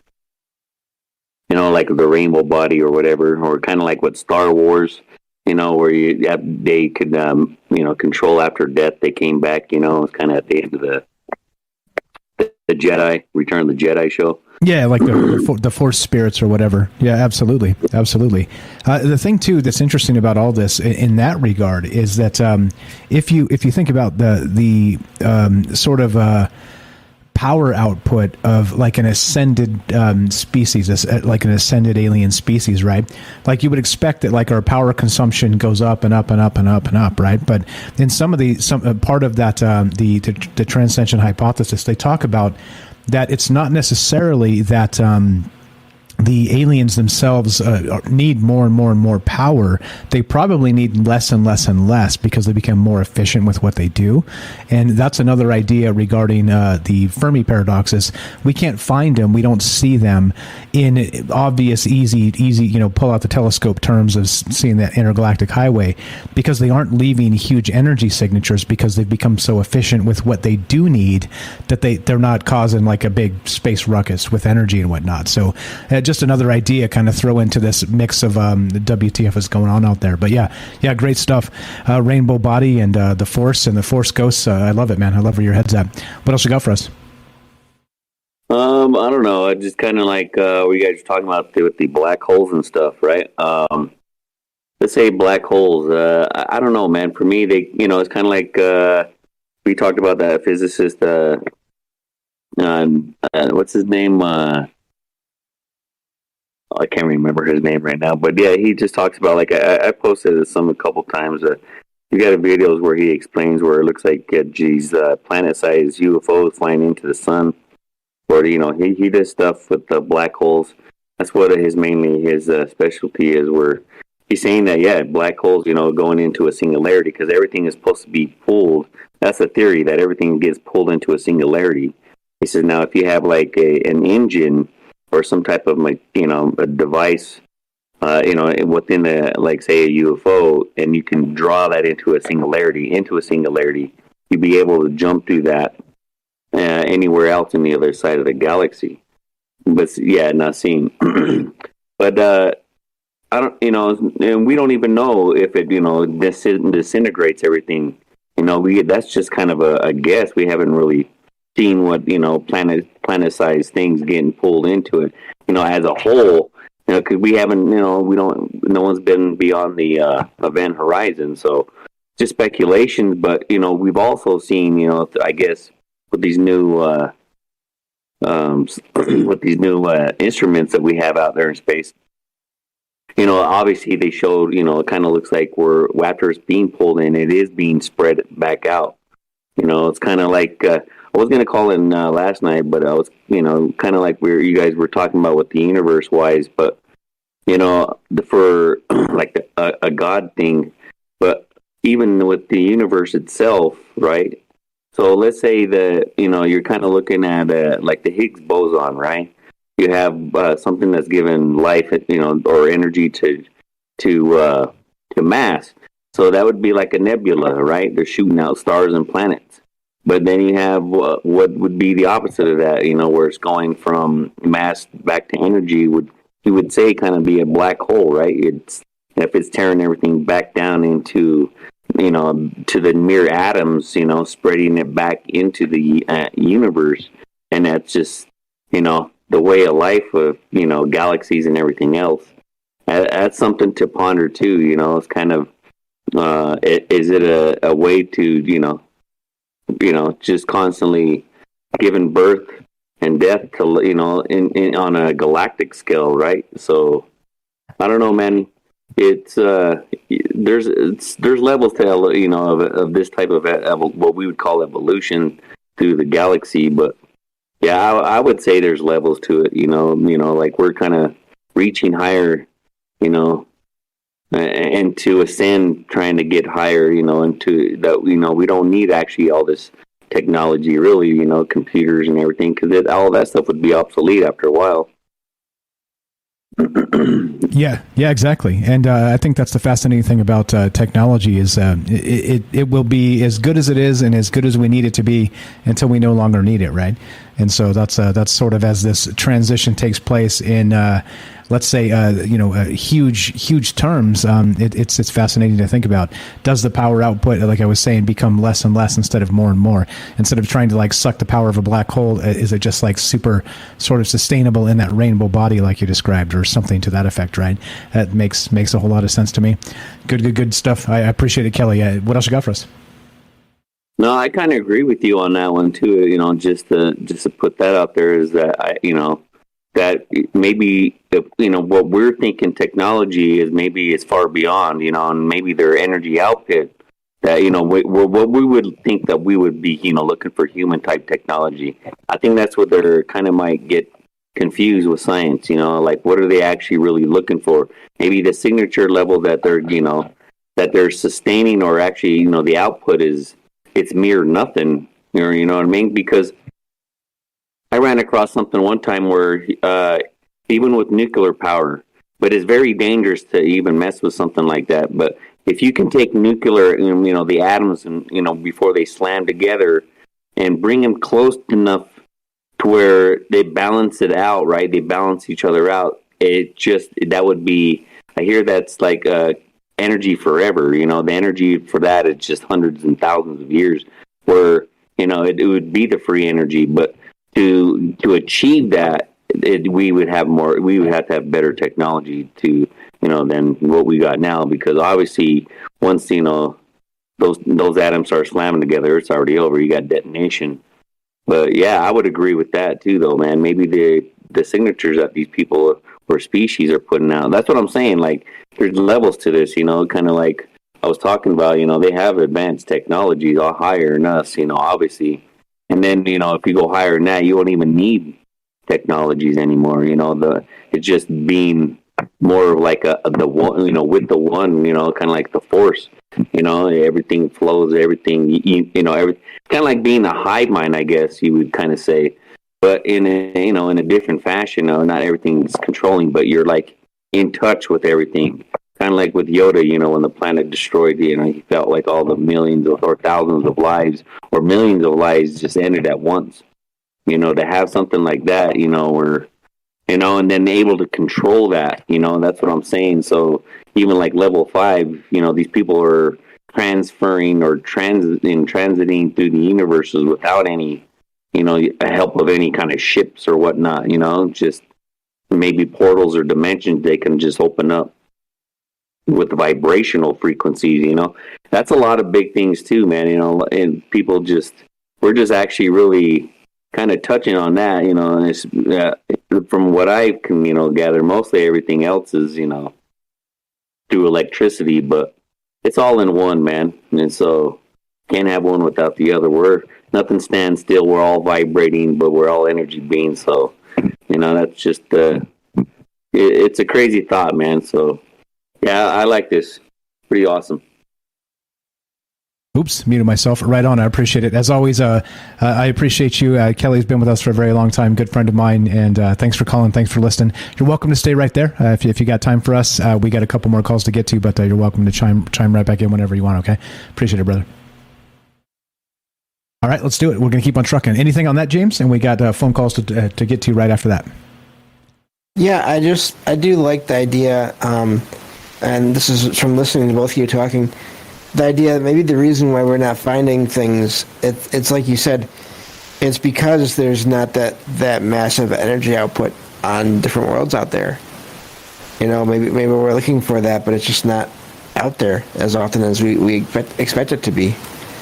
So maybe there are more civilizations out there we just haven't seen because we're looking for energy outputs or machines, you know, ships flying around, and in some cases they're not doing that. Yeah, exactly. You would think so. We're like kind of a noisy, messy planet, right? Like that's what we are. It's what humans have made the Earth.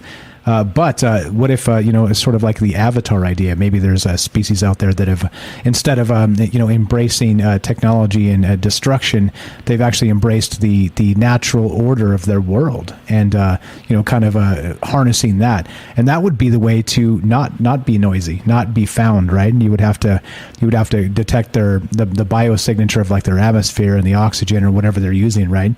But that would be how you don't make noise in space. You don't put out radio signals, and you become super efficient, and maybe you're sort of at one with nature. Something to think about. Definitely something to think about. And maybe that's what true ascension is. Who knows? 702-957-1037. Click the Discord link, troubleminds.org. Okay, we're going to do this because Matt dropped. I'm going to go back to Matt. Jennifer's waiting. So here we go, Matt. Let's get a thought from you or two to let you know you're there, and then we'll go to Jennifer, and if you want to hang on, we'll go back to you. You okay with that? Yeah, sounds good, man. Okay. Yeah, my cell dropped, and I don't know why that never happens. I have good signal here. But I just want to go back to something you said coming right up before a break, and you were talking about the Type 4 and 5 civilizations, and you said maybe they exist in multiple dimensions simultaneously. And I was like, yeah, man, exactly. And especially if you think about the fact, okay, if we just take the analytic framework of numbering dimensions, okay, which is hard for us to conceive of, but don't you think if somebody had either evolved to or down from the sixth dimension, okay, that they would be able to step down a dimension, visit another dimension, and the one below that, and perhaps do that simultaneously? Absolutely. That's my answer. You know, when you said that, I was just like, yeah, that's how I see it. That's how I've had some experiences of things. That's information I've been exposed to.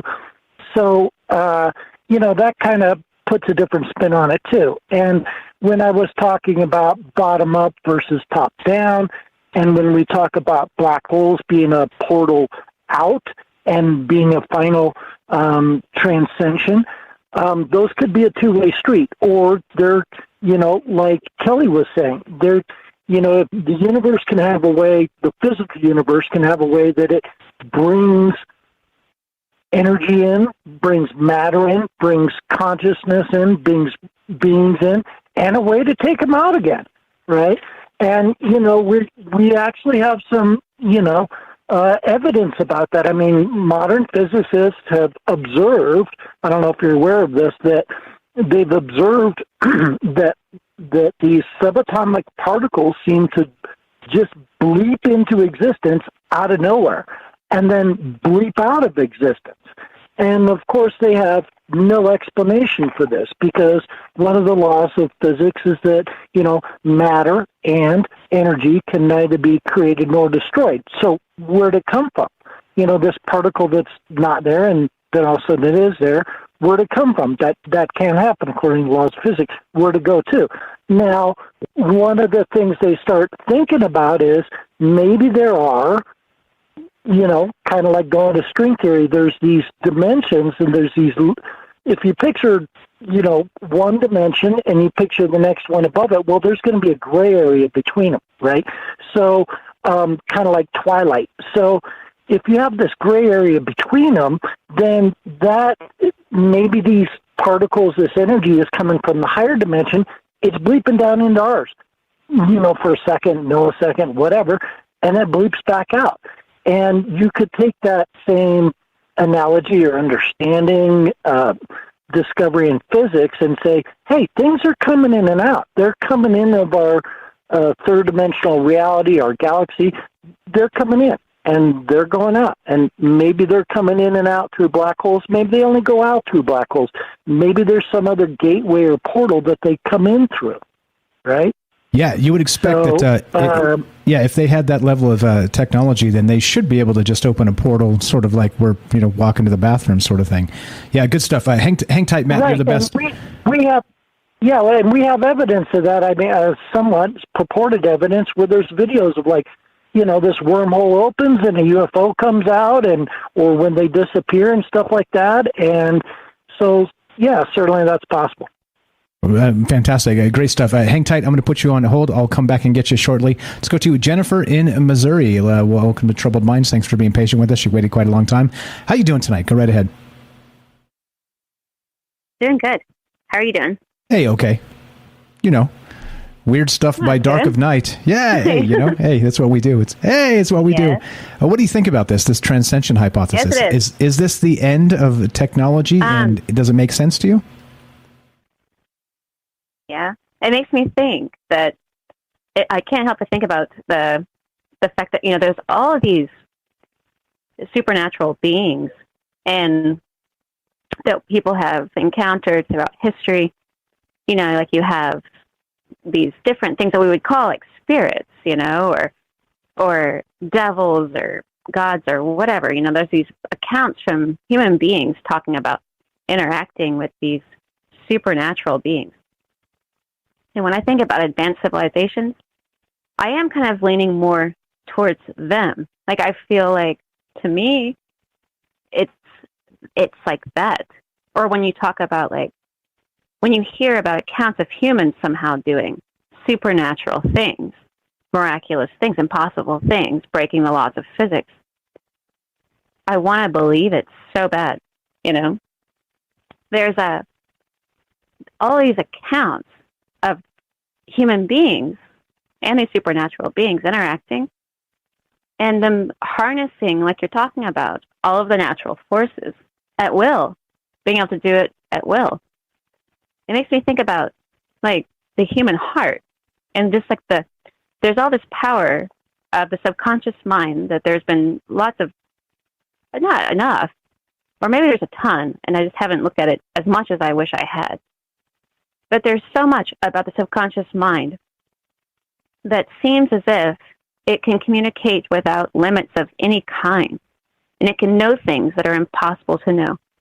And then you have the body itself doing incredible things, just 24/7, just all the time, taking care of itself, just doing it on its own accord by some kind of a remarkable mechanism of, just incredible power. They can measure the human heart and that it has neurons in it, possibly that it has even a stronger magnetic field and a stronger interaction with its environment than the brain, and that it's actually kind of ruling the brain more than we realize.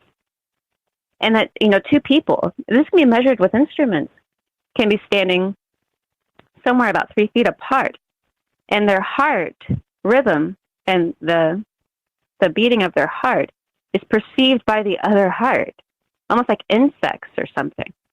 And we're communicating on some scale that we don't even know, which is just unbelievable. And so that's communicating to the brain as well. And both of those, our whole body has a gravitational field. I mean, people should look that up. It's unbelievably true. Because I can't believe it. It's hard to imagine that we have just all this activity going on. And then you think about sound waves and the speech and everything. Anyway, there's just this incredible miracle of what we are doing and what all living things are doing. You hear about these stories of people having supernatural abilities. Like, in my case, I've heard about witches, milking rags, like unbelievable things in the Appalachian Mountains and the Ozark Mountains. That there were these people who had these different superpowers, basically. And, like, you want some milk, they'd go out and, like, tie a rag to a board and milk a rag and get milk from rag. An impossible thing, right? And accounts of, like, communicating with animals, like with St. Francis of Assisi, They were like, he could communicate with birds, and animals would come to him, and he could talk to them somehow, like Dr. Doolittle or something. But when they asked him, how are you doing that, or how are you communicating with these animals, he said, how come you can't, And that was a person, that was a human being. You have the strange thing, whether it's true or not, and I don't know, I'm just saying I want to believe, that people can lay on of hands and, like, do things like that. I don't know. There's stories about it, about people doing these kinds of things. And when I think of technology, that's technology. Like the ascended masters that are talked about in human history as being humans that somehow have been able to start a fire with their hands, not with a lighter or with matches or with flints or anything like that. Literally just somehow do this. You can stop a heart. You can kill somebody with too much shock and anger. That's a true thing. It throws off the rhythm of the heart and can stop them, drop them. There are these weird things going on, but when I think about what kind of civilizations are out there, I think about these hidden, not breakaway civilizations per se, but like these supernatural beings that are walking amongst us. The ability to be invisible, teleportation, aports, and paranormal activity. These types of things. And those kinds of things, like the aports, are where one thing can be moved from one location to another location, or even teleportation, like a human being being in more than one location somehow, being unable to be photographed, like you're talking about with the ascended masters and stuff. It does make me wonder. It makes me think of magic. And, like, we're imitating magic, making things be the way we want them to be by utilizing on a massive scale to the best of our ability, using technology to imitate magic that can we think of something that doesn't exist? It doesn't. That makes me really ponder, and I really love the topic about, like, can you? And if we do have these ideas about how we want things to be, or to try to imitate magic, basically, that we may have seen or somewhere in the human history, or maybe from some humans, because our energy is all directed towards a certain direction. Like our whole existence is directed at productivity, from basically like from birth to grave. It's really disturbing. But if it was directed at something else, I can. But I mean, to imagine if human beings were not directed in the going the way that we're going, if we were going this completely different direction, where it was just about, or just some people clairaudient, only some people can taste color, like, I don't know, like, is that something that can be done by more. Like, I have never liked to believe that idea. I don't like the idea that everyone's special per se, but I like the idea that everyone has some type of skill. And I don't know. I just think it's fascinating that if we were to advance to some type of incredible civilization, you are transcending all the laws of nature and physics when you can harness them at will. And if that can be done, and if there are beings which have been talked about that can do it, even just spirit, even necromancy, like talking to the dead, it's a supernatural power of some kind. There are people who talk about, and I've had encounters and things like that, and a lot of people have talked about that. That in itself, is that an advanced, not advanced even, is that a natural skill that we are no longer comfortable with or familiar with, or has been taken away from us in some way? Or a lot of these things, not necessarily like making a fire at will per se, but I don't know. It's incredible to imagine that there are maybe not even just other beings, but there might be humans out there that can do these things, and there might be just ourselves that can do, or maybe are actually doing unbelievable things with our subconscious mind that we have no idea we're doing, or that we're interacting with other people on or like our cells are speaking to each other, like that our hearts and our magnetic fields are interacting with one another with measurable medical instruments, that they are interacting, speaking to each other that's amazing to imagine. And I think that's technology. That's a type of technology I can get behind. Yeah, it's a natural technology. Yeah, cool. It's back to that natural cycle, like I was saying, right? Kind of locked into whatever the power of nature is. And like I said, to me, God is nature. Like Mother Nature, the natural process is, in my opinion, those rules are what God equals to me. But like I said, I know, like I said, I'm agnostic in many ways, and not just we always say non-denominational and all that stuff. But that's the way I see it. And if that's too simplistic for some people, that's cool, because it's like I said, I always say, I'll handle my reality, you handle yours, right? This is the thing too, real quick. You mentioned something, and this is fascinating as hell to me. You said if we can think of it. Or can we think of something that does not exist, is sort of what you said there, right? And fascinatingly, this past weekend when I was reading the Dungeons and Dragons and super into this and all the weirdness that kind of led to this week of weirdness shows, there's a space in D&D cosmology called the Far Realm. And the Far Realm is the farthest reaches of anything in the entire omniverse, where it becomes void, and anything that you cannot conceive of that does not exist is beyond the threshold, right? So there's still sort of this idea of a threshold, of a sort of the far realm, meaning if you cannot think of it if it does not exist. You're completely correct about that, I'm pretty sure. But then in this other sense, it's like, well, what is beyond that cosmic veil? Is it just void? Is it just darkness? Is it just the black hole? I don't know. Wild stuff. Jennifer, you're the best. Always great to hear from you. What else you got for us? I don't know, Mike. That was good. I don't know, but just I don't know. Just like anybody else is thinking about it. I mean, it's an incredible topic, and at first it seems like it's just like, there's other types of beings living on some other planet that have advanced technology.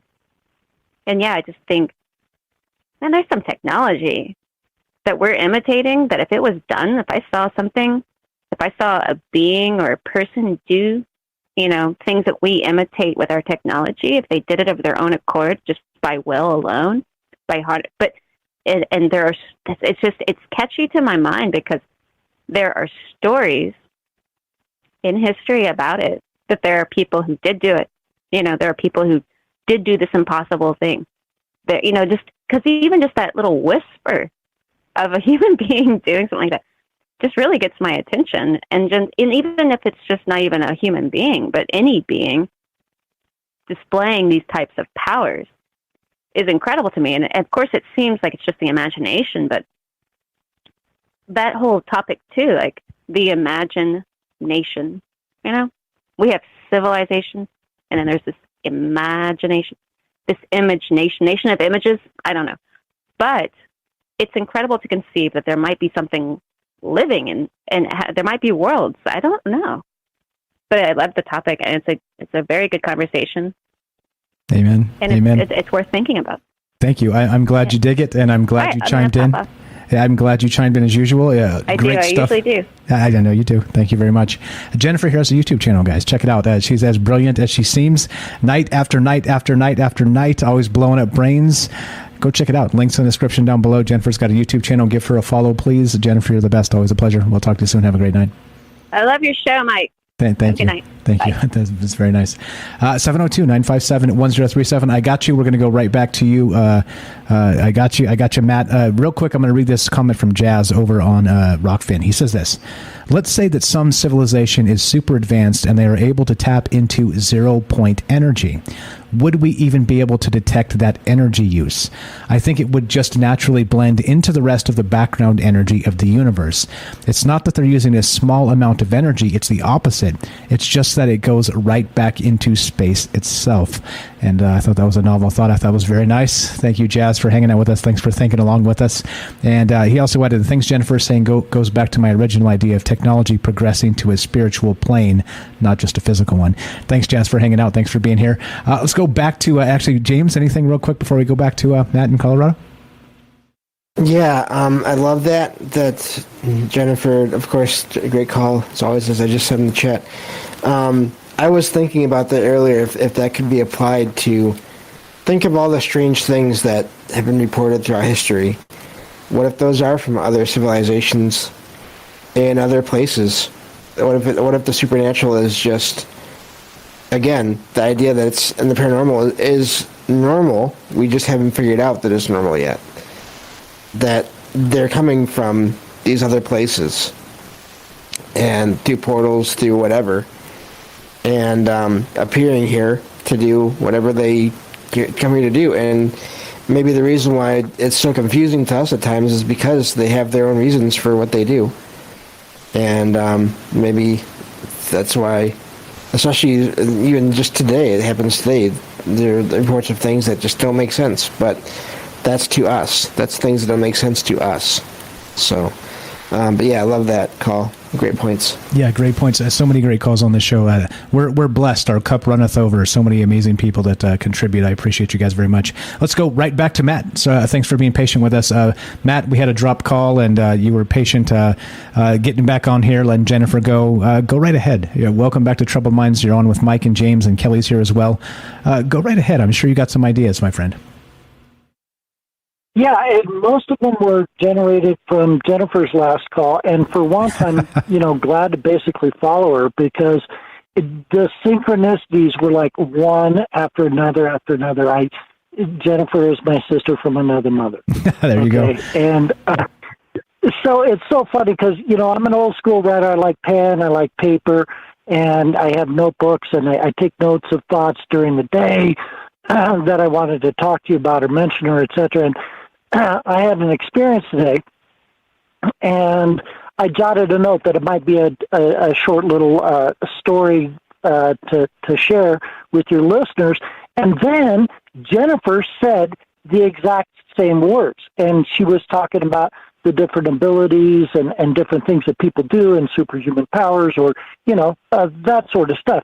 And she said the phrase, communicate with birds. And I had an example of communicating with birds today that was just remarkable. But I'll back up and say I have lived in the mountains on and off, mostly on, for 20 years. And so I spend a great deal of time in nature and around wildlife and my cabin in the mountains. I fed the birds. I've spent a ton of time with birds, with deer, bear. I had a bear come up last summer 12 inches away from my knee. I mean, literally, this guy was in my lap. So I have a lot of interactions with wildlife and with nature, and it changes you, and you learn how to interact with them, and you learn how what your thinking is, what your energy is, what your emotions are, how it affects the animals. But anyways, back to communicating with birds. Hummingbirds, and birds are highly intelligent. I think they're probably telepathic. And so the hummingbirds have been coming around my camper since I've been back up. And I don't know if you know this, but they migrate like 1,500 miles back to the same places they go back in the summer, and like within a mile or two. Like they come back to the exact same neighborhood. So when I fed hummingbirds, and I'd have 40 or 50 outside my cabin and 80 hummingbird feeders, I'd be seeing the same birds that went to Florida or Mexico would come right back to my house the next year, like to the point where I could recognize some of them. So these hummingbirds have been coming around because I bed my camper up here in this particular place for a couple of years. And they're bugging me. They're like, put out the feeders, where's my sugar water, right? And I'm like, okay. And I actually kind of talked to them, and I'm like, okay, I'll get some sugar. So but I kept going down to the lodge, to get a couple barley pops, and I kept forgetting the sugar. So today I thought, man, this hummingbird buzzed me, and he flew like right up 3 feet in front of my head, said, where's my sugar? And I was like, okay, I'm going to set a reminder on my cell phone for when the lodge opens so I can go down there and get some sugar. But I forgot to do it. So I go down to the lodge, I come back, I forgot the sugar. I come up, I pull up my truck, I back it up, my window's down. This hummingbird comes up, I'm not kidding you, 9 inches from my face, looks me right in the eye, this ruby throat hummingbird, and just hovers there like, you promised me when you left here that you were coming back with sugar. Where's my sugar? And I didn't have it. And so I drove back down to the lodge and got the sugar. But I couldn't believe I had that experience today, and Jennifer brought up that example of communicating with birds. And I had it in my notes to maybe mention to you today. And she also mentioned laying on of hands. If you look at my bio on my book, I've practiced Reiki. I don't know if you're familiar with that. Sure am. Or I know what it is. Listeners are, but it's basically laying on of hands. And I've done that, and everybody in my family's done that for 25 years. She mentioned that as an example, and then, and she was talking about, communicating with the dead or whatever, and that's not my forte area, but it just so happened yesterday I was on Facebook, which I don't get on much, and somebody had a picture, and they were like, can somebody give me any information about this man? And it just hit me, just like deceased. And I communicated, I just told her that. I said, like, this is not my specialty area, but it just popped in my mind. I'll pass along. And then I ended up messaging her a bit, and I gave her a little bit more information. And today she messaged me back, and she's like, thank you so much. That was really valuable. And he's got these health issues. He's down, his heart is only like 25% functioning, and I guess it's time to say goodbye. And it's like the 3 of the things that Jennifer mentioned were 3 of the things I've experienced in the last 48 hours. And it was just like synchronicity. Jennifer, you are my sister from another mother, and I love you. Like I always say, it's and you said yourself, it's difficult to follow her calls because number one, like, let's make lemons into lemonade because she's so great. We can take notes from the things she said and just add on to that. But yeah, she's amazing. So many great people that are part of this show. That she's one among them. So many amazing people that are part of this, including yourself. Real quick, I want to shout out Jazz in the chat. What's up, Jazz, over on Rockfin? Thank you for again spending your time with us. That's the most important thing. Thank you for thinking along with these concepts and these ideas. Thanks for contributing to that in the chat, the idea that I just read. And thank you for the generous tip. I see that over on Rockfin. So thank you very much for that. And there you go. You can do that stuff on Rockfin. That's why I moved to Rockfin, by the way, because we were demonetized on YouTube from the first month. 4 years ago, pretty much, Troubled Minds started, and it was instantly demonetized they never said why, right? They're like, whatever the hell they say, some bullshit. But anyway, so thank you for that. I appreciate that, Jazz. Thanks again for spending your time and energy. That's always the most important thing, because you could be doing 10 million other things right now, and you're here with us tonight. I'm honored, and we're blessed by that. So thank you. Go ahead, Matt. Interrupted you there, but you got some ideas, my friend. I do like where your head's at. I do like that you're versatile enough to kind of keep up with the Troubled Minds action. You seem to have found the right spot, didn't you? Yeah, I did. I think I found a family, and I like the whole smorgasbord of things that you guys talk about, and there's things that have interested me. Some of them I've had experiences with. I do want to real quick for Jennifer and your other listeners. This came up. And she actually even used the superpowers or superhuman type feats. And I happened to be listening to a podcast, and there's a filmmaker, and she's really good. And she came out with a documentary. It's on Amazon right now. You do have to rent it. It's like $3.99 or something, and then you could buy it for $9.99. I actually bought it because I was like, my mom's not here right now. I want to show it to her. But it's called Superhuman, Making the Invisible Visible.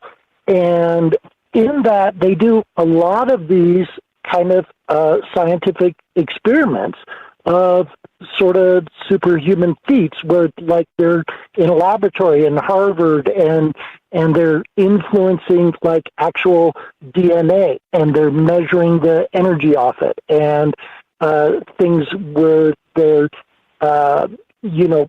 proving a lot of these what we would call paranormal or superhuman abilities and capabilities, and she's really great. And she's got another video coming out soon that's called Tear in the Sky, that's about the UFOs over California. But anyways, Jennifer and people, you might really appreciate that. Superhuman, Making the Invisible Visible. Really, really good documentary. Gotcha. Okay, sweet. Wasn't she on Coast to Coast the other night? I heard her talking about a tear in the sky. Yeah, Tear in the Sky. I've heard her talking about it on a couple different podcasts, so I think she's making her rounds, to promote the drop of the new documentary, and it's coming out soon, any day now, sort of thing. Gotcha. All right. Sweet. Always a pleasure, my friend. Thanks for being patient with the dropped call and allowing people in and all the rest of that. And thanks for sharing your thoughts. Same thing goes for Jazz. Like I said, we're blessed by you being here. Thanks for spending your time and energy. It means a lot. Thanks for finding us. Thanks for sharing so much. A pleasure for me. A pleasure for everybody else. We'll see you tomorrow. Have a fantastic night. Thanks for listening. Thanks for calling. Okay. You too, buddy. Thanks a lot. Easy as that. Sometimes it's not easy because you got to follow some brilliant people, and that's okay. Like I said, let's all revel in the fact that we can think about these concepts, abstract concepts. I think that's the most interesting thing to me about just thinking in general, right? Sort of the abstractness of thought, in that you can kind of take it so many places, even to the far realm of Dungeons and Dragons, right? Like Jennifer said, it's going to be a mind fuck for me for a little bit here, in that if you can't think about it, does it or does it not exist, right? Or if you can think about it, does that mean it does exist somewhere? And because if you can't, right, I don't know, pretty wild stuff. Check it out, the Far Realm Dungeons and Dragons, and that's exactly this sort of like a cosmic void of things that exist and things that do not exist. Super weird, kind of like the Higgs field, right? Bringing in. We talked about this, Kelly, the Higgs field, if you're still there, bringing in energy into matter when it crosses the Higgs field. Super interesting how some of this weird, kind of woo-woo, spooky cosmologies of like Dungeons and Dragons, like sort of line up, wouldn't you know, with science a little bit. Super weird if you're still there. What's up, brother? Test. Yeah, man. Yeah. Can you hear me? Yeah, go right ahead. Yeah, it is pretty interesting. It's kind of like I was talking about, would kind of like on the galactic level would be nebulas, right? So, people think about going into a black hole, what's on the opposite side. I was just thinking what would be on the opposite side of a nebula if you could go through it. They say it's a gaseous cloud, but yet it's still, that's a lot of energy in those things if it's pumping out planets and stars and shit. So, who knows? Maybe you could use that energy off of that somehow. Yeah. But yeah, I was gonna reflect real quick on something that you guys were talking about. What Jennifer brought up was, sure, like people with with abilities. We talked about this. I don't know, a few months back, but I was telling you about China was actually looking for those type of people.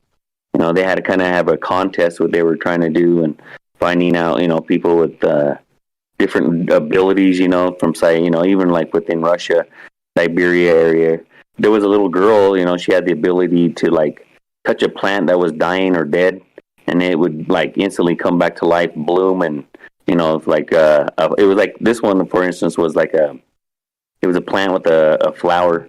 That flower was dying, you know, petals falling off, but she touched it, and you know, the story is that, you know, the plant raised up, you know, it bloomed another flower, and it was alive again. So yeah, these type of abilities, I'm pretty sure, you know, humans have, you know, advanced, and you know, but some of this shit, a lot of these people don't want to come out and, you know, be a spectacle or something, you know, prodded with, you know, some scientists want to know why. I'm pretty sure they, you know, of course they'd want to. You hear people with like telepathy or telekinesis, you know, those type of things. You know, this whole thing kind of reminds me of that show, Lucy, and how, but without using a drug, but like how she could tap into the human mind in percentages, right? So those would be like levels as well. You know, certain percentages. As soon as she hit 100%, she was no longer to, you know, she's no longer to even be in her human body. It was just a, you know, again, it's just a, you know, like a meat suit, and she was everywhere. You know, that's where, you know, you ask her, well, she was everywhere. You know, she could be on a computer. You know, energy. Again, back to you know, energy, frequency, vibration. But yeah, she was back to energy. You know, so it was that type of stuff is. Or you can kind of base this whole thing, you know, that level thing you were talking about, how, you know, the different, and then you can go into, like, you know, if you want some more advanced, you know, it could be, because, you know, if you look at the show, Lucy was more advanced than a computer. She could, like, look through people, her best friend, and, you know, see that she was going to have liver problems or some shit, and she printed out that thing and handed it to her and, you know, told her to do what she needed to do. And, you know, real quick, I don't know if her friend was even paying attention to her, but, you know, having those type of abilities, you know, that's again, too, like, you know, that's, I was kind of, like I said, it's kind of like a hive mind, but, you know, it'd be like the all-knowing, you know, it's kind of, that's where I kind of go back with the force, you know, and, you know, and that would be getting into, like, where, you know, the talking with birds, you know. That what's weird when you talk about that too, because like when the last place I was stationed at before I got in the Navy was in Maryland, and I don't know if you've been to the East Coast, but it's real. There's a lot of woods there, you know, like it's really woody. It's not mountainous at all, but man, there's a ton of trees. And where I lived at was, I mean, birds were everywhere. So if you're around nature like that, you know, they're gonna tell you a lot of things. You know, approaching. You know, creatures, you know, could be a bear or something. First, it would go quiet.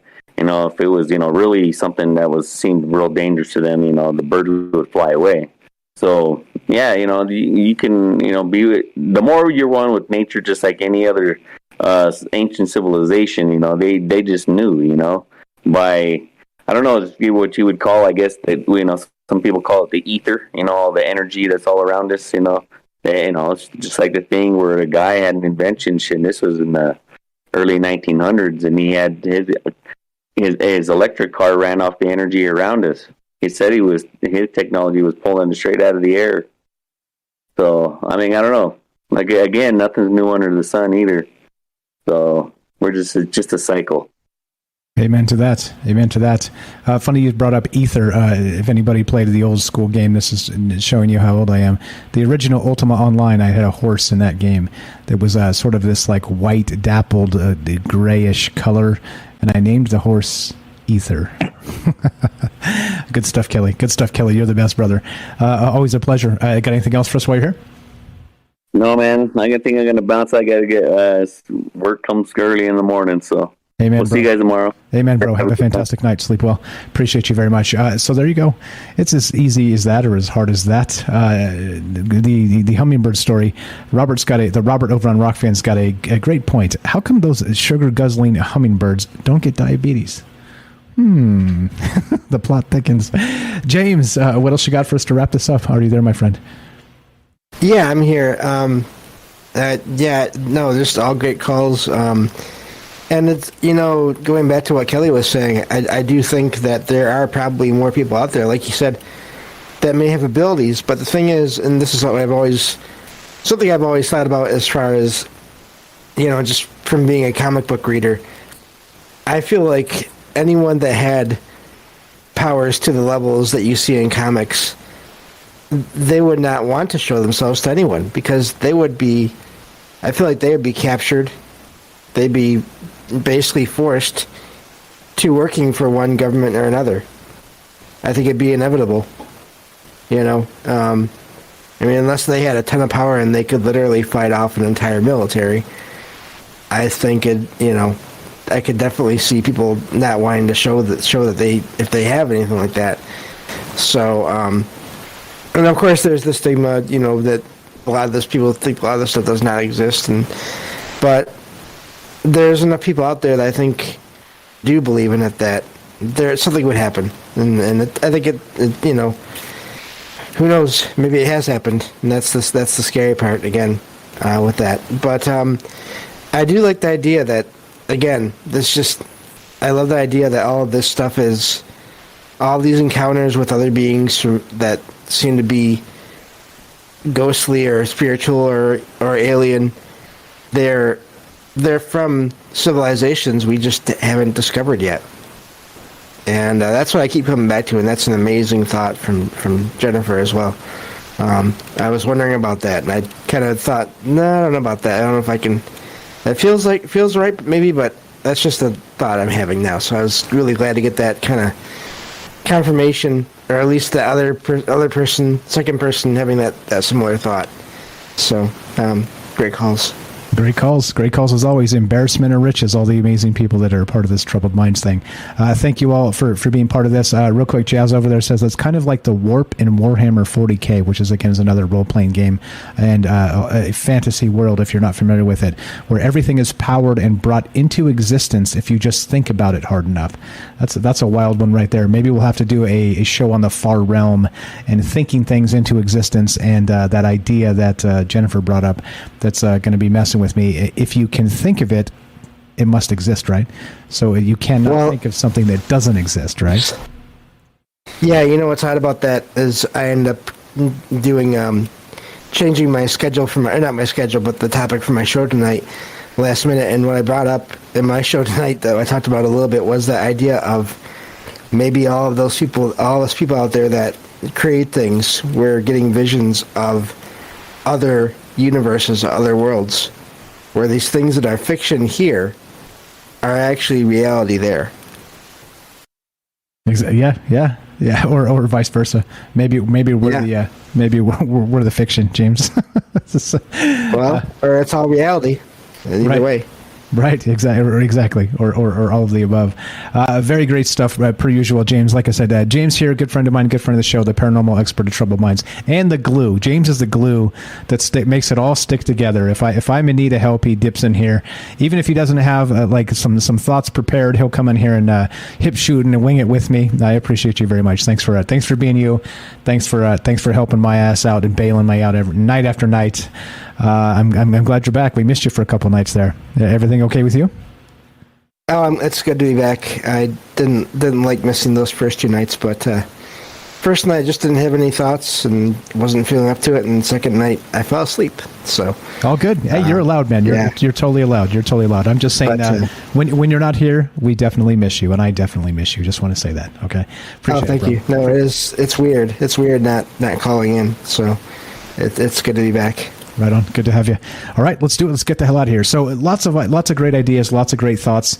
I don't know. Like in the end, me. I like answers if they're available, but I think the concepts we discuss here and talk about are not necessarily gettable answers, right? And I'm okay with that. I'm okay in not knowing, because I think, and I say this and I mean this, you guys know by listening to me often enough, if you do, that I mean it. I think the questions are probably more important than the answers themselves. So let's talk about it. Let's ask the questions and talk about it. I almost forgot my good friend James, Jay in New York. The other James, Jay in New York. We shortened his name to Jay because too many Jameses in the same spot.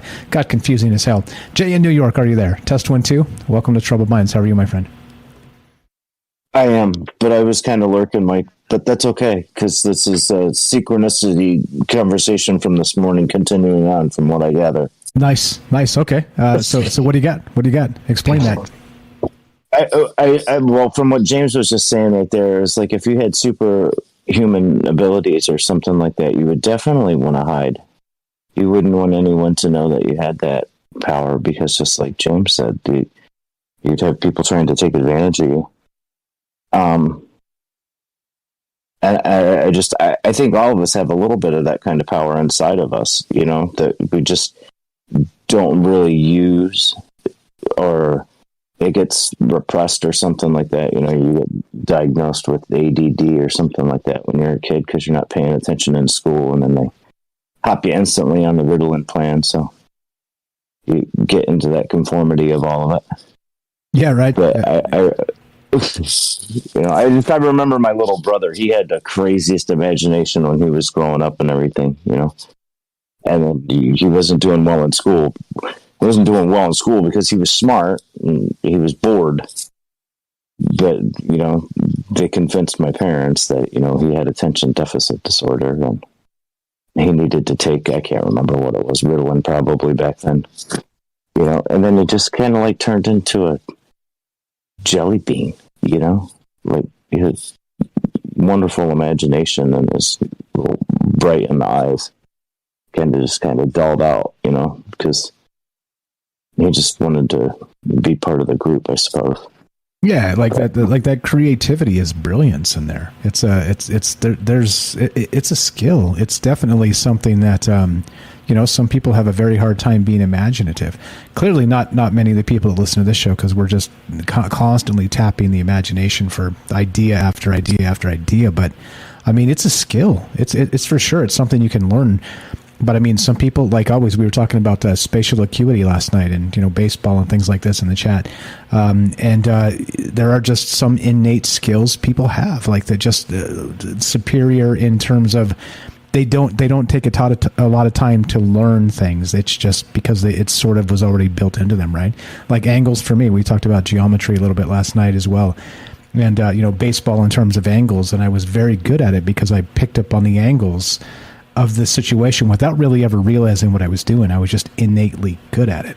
So it's one of those things, it's not like saying one person is better than another person. It's saying that we're different, and our skill sets and our, level of sort of learning these things are different, and it's good. It's good. That's what again, back to the transhumanism the night before, and like this all kind of blends into each other, but it's good that we're different. It's good that we don't have designer babies that are all exactly the same damn thing.